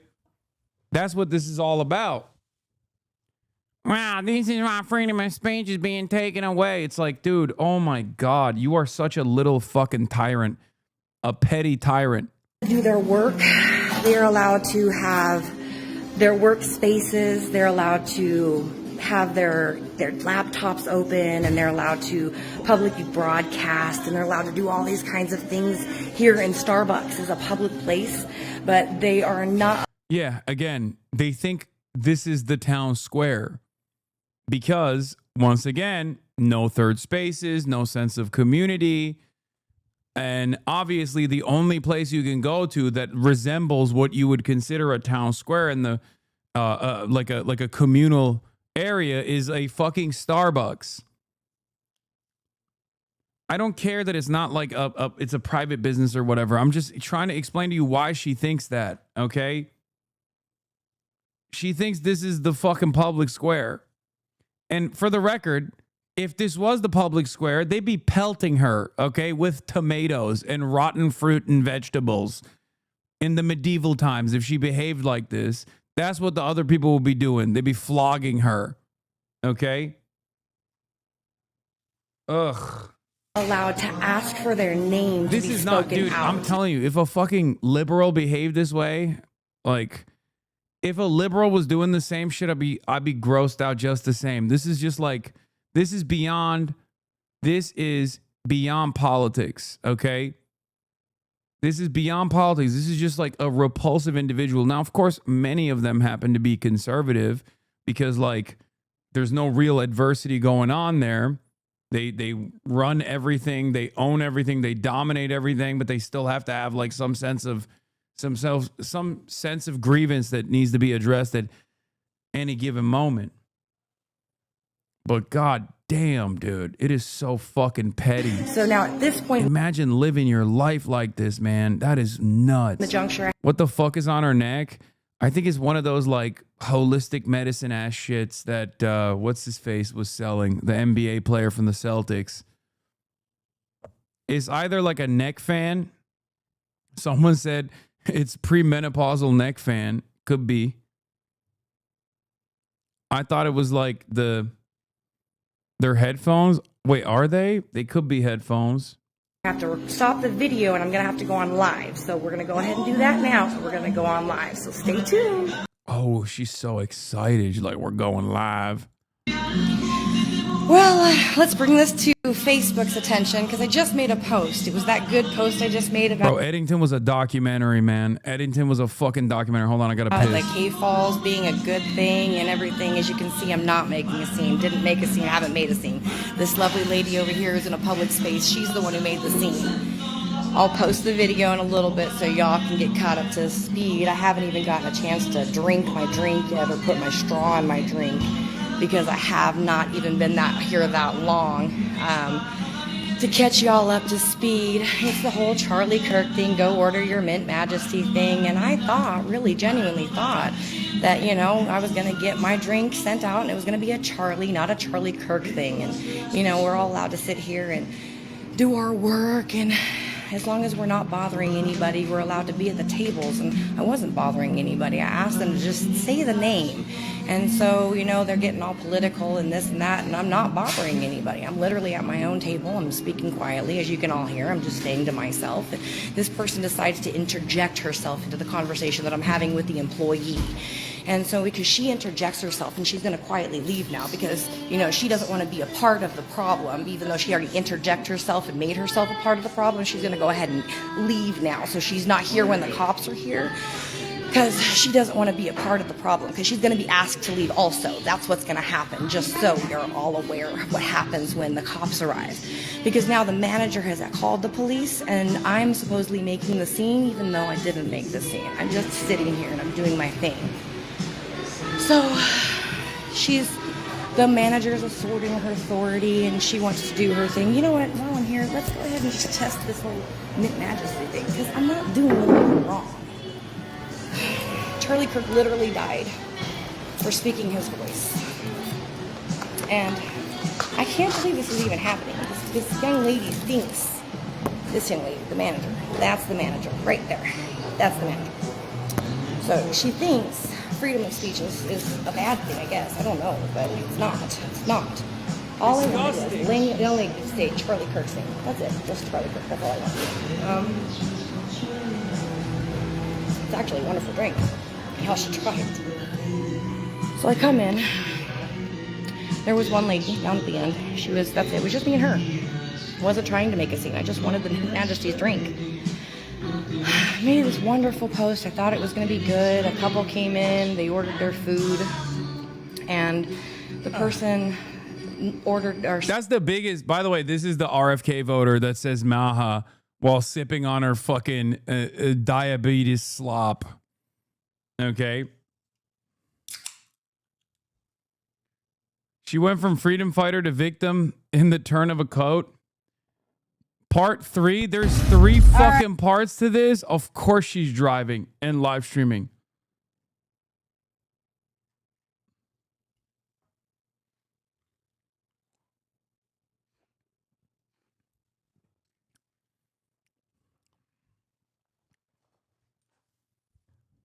I just can't. I don't know. What a fucking petty tyrant, dude. What a petty tyrant. The male equivalent of Starbucks Karens. What is this? The number of men, especially conservative men, who post angry videos from driver's seats in their car speaks at once to the crises over public transit, male loneliness, and a lack of third spaces. Could probably throw in a few other very contemporary problems. I mean, the very fact that she posted this. This is just the 2025 version of this lady. So you know what Jen says to me? You know what this goddamn Jen says to me? I can give you some coupons and put these in your bag. And I said, Jen, Is she Canadian? This is Canadian. This is a Canadian diva. The way she said bag, immediately clocked it. This is ableist. She has bipolar disorder. Man.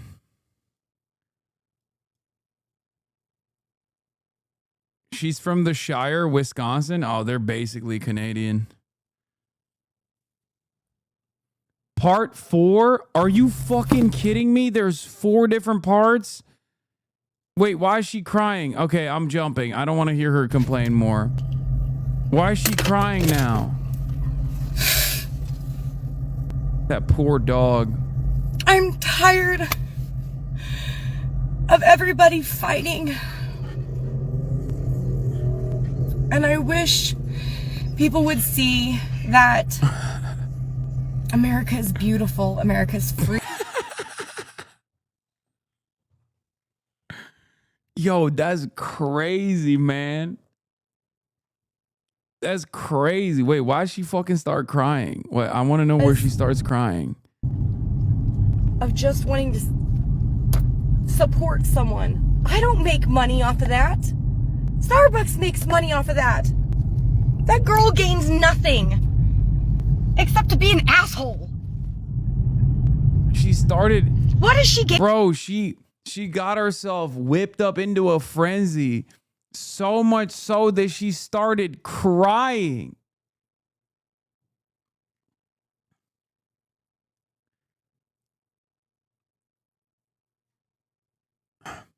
I just want everybody to understand that, like, when the administration is doing dumb shit and you're like, why are they doing this? Like, it's for her. Okay? This admin cares about her wishes, no matter how schizophrenic they might be, than any number of different economic priorities that you have, that you want addressed. Okay? When you're like, why the fuck is the administration making a government mandate on like Steak and Shake serving fucking beef tallow fries? It's like, that's the reason. That's why.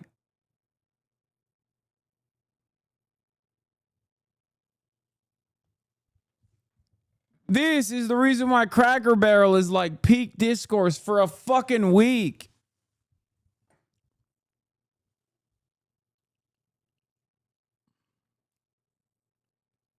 I don't even know how to solve this problem. I'm gonna be honest. I don't know. I mean, maybe just like a tall glass of shut the fuck up juice. I don't know. Just somebody needs to be like, dude, shut up. What are you doing?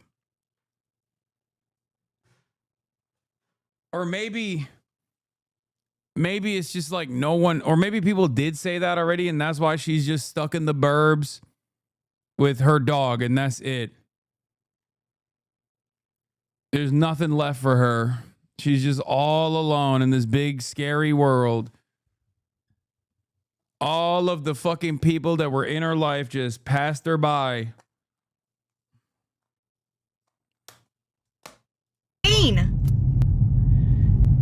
Except to show that she can won the man. What? I just don't. You're saying shock collar, but honestly, no. I think like hobby. Like the immediate solution is hobby. Hobby now. Go take up pottery or something. Bro, please show the cops kicking her out. Wait, what? The cops did kick her out? But they still let her film? Because this one starts in the car. Where are the cops? But yeah, it's not going to be like a written report. Okay. I need it would to- only be a written report if you come back, and if you come back, then you go to jail. I'm not ever. Like I said, it's. Oh, here it is. Here it is. Here it is. Oh, we found it.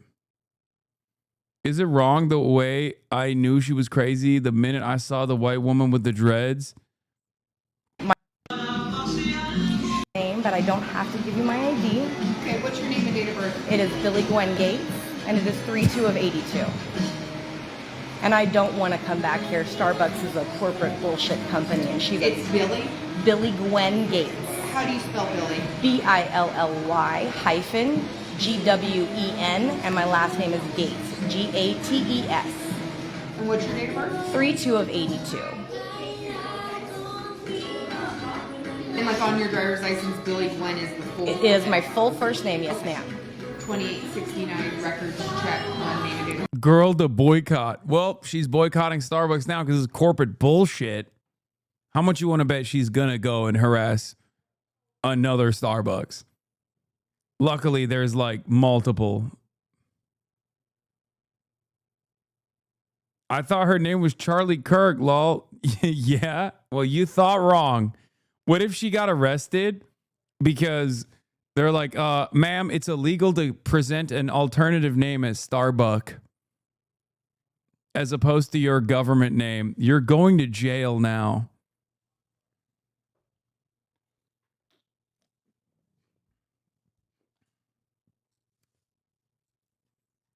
You lied about your name, ma'am.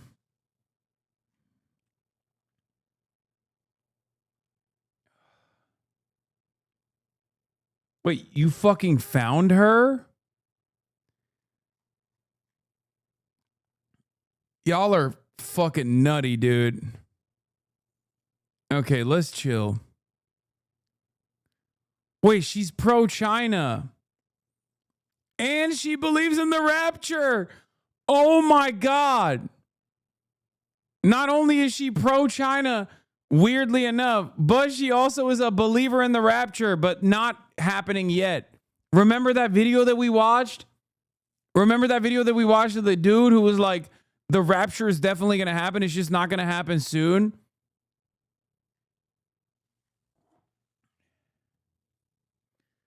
This is why I always say the median voter is impossible to decipher. Okay? The median voter is impossible to comprehend. Oh, God. New type of person unlocked? No, this is not a new type of person. This is an old type of person. This is how Americans operate, dude. You need to comprehend something. Americans are like this. And as you can see, they're running my name just like I said they're going to do. First note, Billy, Boy, Ida, Lincoln, Yellow, hyphen, Gwen. Date of birth, 3/2 of 82. Was literally just trying to show support for somebody I believe in. And I just wanted them to say the name, which their policy states they have to do. And I don't work here, so I don't know. I understand. And I did not even raise my voice or anything. I just asked her to say the name. I was just being so fucking annoying that they had no other choice but to call the cops on me. I was such a bad vibes bringer to this Starbucks that you were called here. And you probably also noticed how bad my fucking vibes were, that you kind of understand where the store clerks were coming from. My Are you Patrick?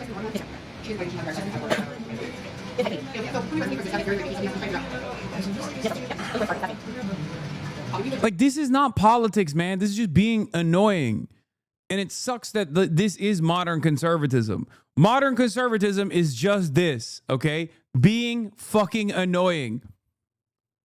Being a bad person. Being fucking annoying. That is what modern conservatism has been reduced to. In the absence of any sort of like discernible policy goals that you might have, you win everything and you're still aggrieved.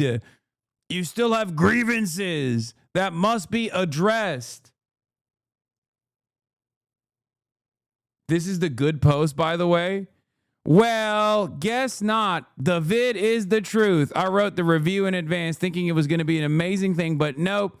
I got 86 from all Starbucks in Klamath for this. She cannot do this, and it will be reversed. This is what I wrote thinking the vid was going to be a nice video of her saying Charlie's name, but nope. Way to go, Klamath Falls Starbucks by Walmart. I ordered my Mint Majesty with 2 honeys for Charlie Kirk today with 0 pushback. Way to go. I must say, I was nervous, but I really wanted to try the drink, and I really wanted to do it for Charlie. So thank you for not making it weird or harder than it needed to be. I appreciate you guys so much for being professional and just letting me try his drink in honor of him. This really meant a lot to me, and you guys made it possible for me. Thank you. Way to go. Getting 86 from Chuck E. Cheese because the animatronics did not salute Charlie Kirk. Hoggo.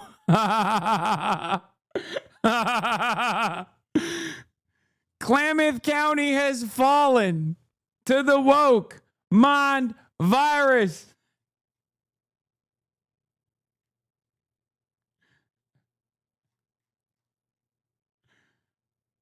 Oh, hell yeah. Fucking hell yeah. Dude, you really, man, life is so tough for you. Everyone's out to get you. Even the cop. I bet that cop was woke. You know? She's here to protect and serve. And yet at this very moment, she was not serving nor protecting me. It's Klamath for where I'm from. How do you fix the whiteness? Bro, this is just mental illness. This is a weaponization of mental illness, okay, which is at the heart of every American, okay? The level of self-entitlement, the level of self-aggrandizing, just the notion that like all of your immediate needs must be met by the servile service sector. Like, it's just weakness in display. Weakness being presented as a fucking strength. Main character syndrome. No, it's Clamabama. I was born in Klamath Falls. It's a shithole, Lamau.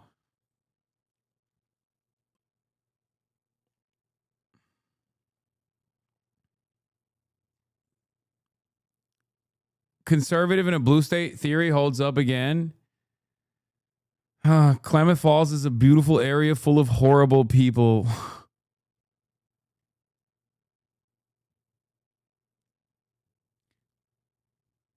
I just don't get it, man. I don't understand. Like, how do you behave like this? It doesn't make any sense. Stop making it an individual issue. Make it clear that it's hegemonic. Stop upholding this hegemony. It's systemic. You say it's individual, it's hegemonic. No, I didn't say it's up to the individual. I said it is a byproduct of individualism, dummy. Okay? This is the problem with hyper individualism baked in the fucking minds of every goddamn American who's like, me, me, me, me, me, me, me. That's it. Oh, God. Say it. Hegemony. Oh, I can't. I don't want to watch this anymore. What is this? We've seen previous terminated creators start new channels. To clarify, our pilot program terminations is not yet open. Our community guidelines for previously terminated users to use, possess, or create other channels will terminate new channels from previously terminated users in accordance with these guidelines. You're liars. Why'd you ban Alex Jones and Nick Fuentes? I don't watch neither of them, but I would sure as hell like to be able to if they say something that might interest me, or I simply want to learn what their bases are thinking. They banned them because ban evasion has been against the rules since 2009. Unlike Keemstar and other locals, people actually remember their original bans. Oh, spare me. In a world where Hassan and Destiny tell their viewers the nastiest calls to violence justified by the worst misinformation and lies on the planet, Alex Jones and Nick Fuentes are angels compared to those two, and certainly don't deserve any bans. Techie, Dad of 3, Model Y perf owner, pro-human environmentalist.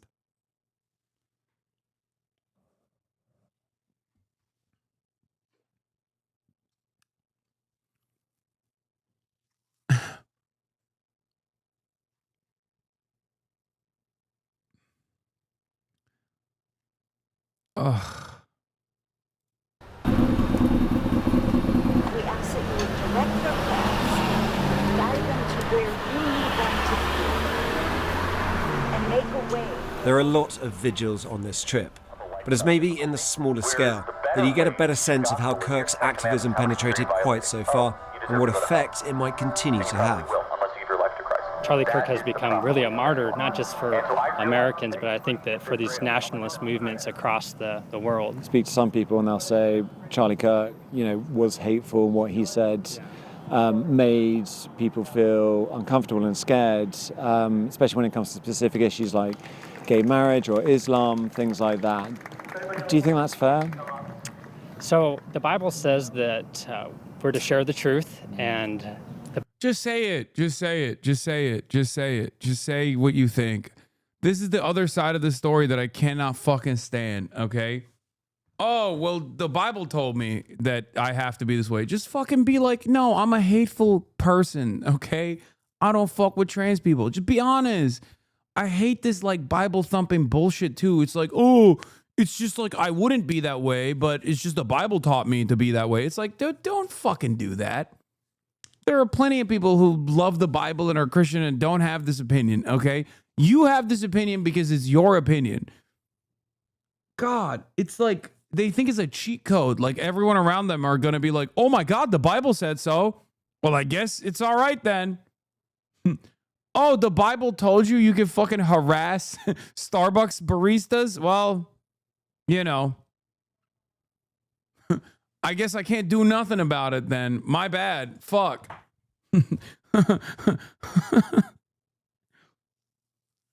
Like, who is this for?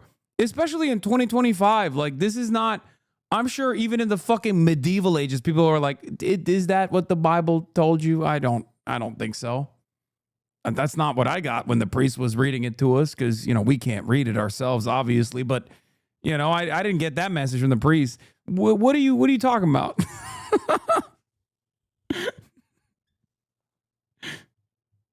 What the fuck, dude?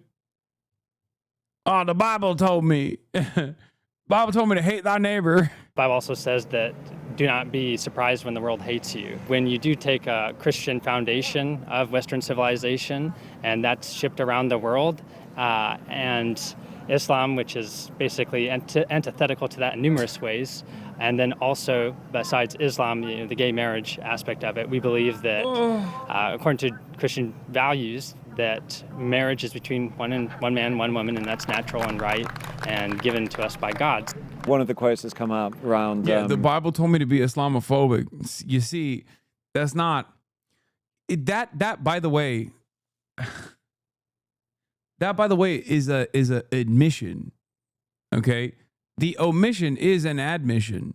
an admission that like you kind of recognize that those positions are unsustainable in general society in 2025. So you just have to kind of like masquerade it as like something that the fucking holy book taught you.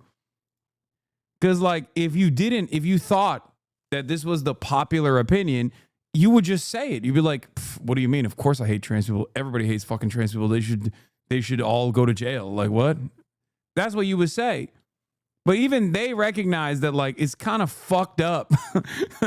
They secretly are like, maybe it's not the best idea, but I think if I just say the correct words, the Bible taught me, then I can dupe some other fuckers from yelling at me over it. Charlie Kirk is when he said, Biden should be tried and or executed. And he's saying that in a judicial Do you setting. notice how none of this is politics, by the way? I just want to keep repeating this over and over again. It's just basic empathy. And it feels like Republicans have decided that basic empathy is a political proposition. And if you demonstrate basic empathy and you don't immediately assume that like something you don't personally understand, just a way of life or a different religious book that someone abides by is automatically scary and needs to be purged, needs to be destroyed, needs to be excised. Like that's just being a normal good person, right? That's being a normal good person. And yet, for some fucking weird reason, that's a political message. Okay? It's become a political message. I don't think this was what liberalism was about or this was what Democrats believed initially, but it's become that now because one side is just constantly demonstrating how big of a piece of shit they are and then masquerading it as a political position. Also, my guest this year. But it's not a million miles away from that, calling for the potential execution of a president. I'm sure he would defend that as free speech. That is a good observation, and so I would actually defend that as free speech because we do believe that Biden's a traitor to our country, and I know that people on the left think that Trump's Hitler. So I really think that both you and I are in a conundrum here, that both people view each other as evil to a degree, I guess. Do you think the other side is evil? I think that when we're saying the other side, I think that the left embraces ideology that's antithetical to morality. I think that the left embraces evil. I would agree if someone wanted to say that this is going to be amplified because Charlie Kirk was best friends. It's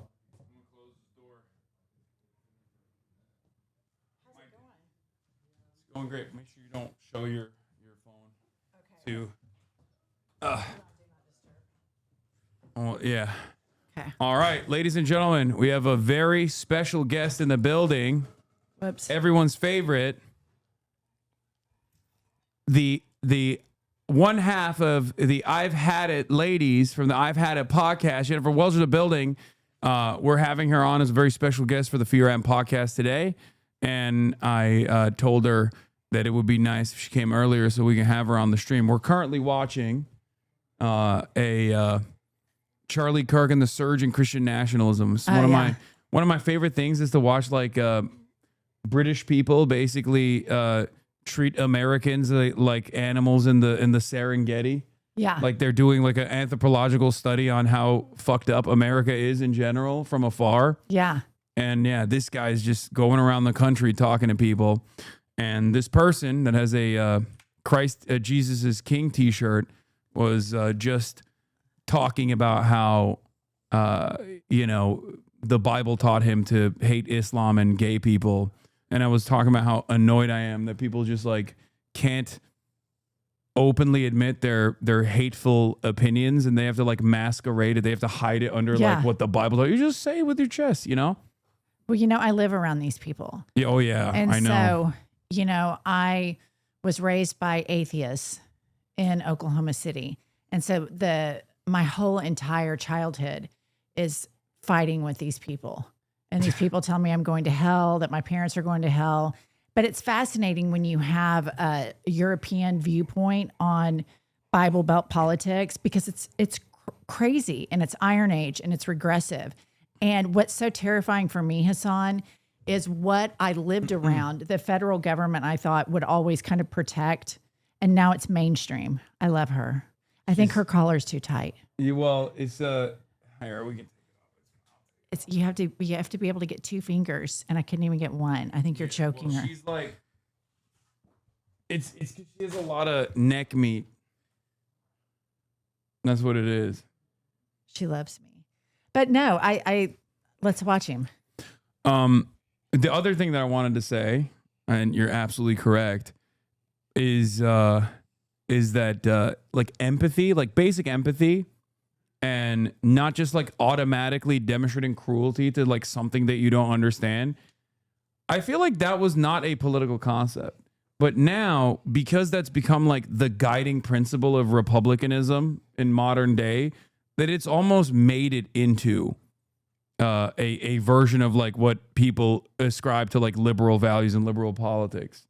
Well, yeah, now the right is making a concerted effort to brand empathy as a toxic trait. Yeah. Because they Well, have Charlie Kirk did it too. Yeah, they have a big problem because we just had on the podcast, it'll come out next week, John Fugelsang. Do you know him? Mm-hmm. He's like a comedian, and he wrote a book called Separation of Church and Hate. And he's religious, I'm not, but he talks about how Jesus, the central character of the Bible, was just this radical empath, to every extent. And the people that I live around that are evangelicals in Oklahoma City, they do not have empathy, only until it affects them personally. They're completely void of empathy. Which and that's not even, I guess that's not even empathy in that situation, right? It's just like self-preservation. The only thing that they care about is like, they're just selfish. It's a very selfish way to operate. She's going to try and get on your lap, even though she's a monster. So she's a good girl. You're going to get hair all over your jacket. That's all right. Race is ideology that's antithetical to morality. I think that the left embraces evil. I would agree if someone wanted to say that this is going to be amplified because Charlie Kirk was best friends with Donald Trump. I do think that there's going to be extra fuel, so to speak, to because so close to home, to them acting out these views of not unifying because they think we're past that point. So how does that play out long term if there is no unity and you don't want to call for unity? You keep fighting the fight Pause it until real quick.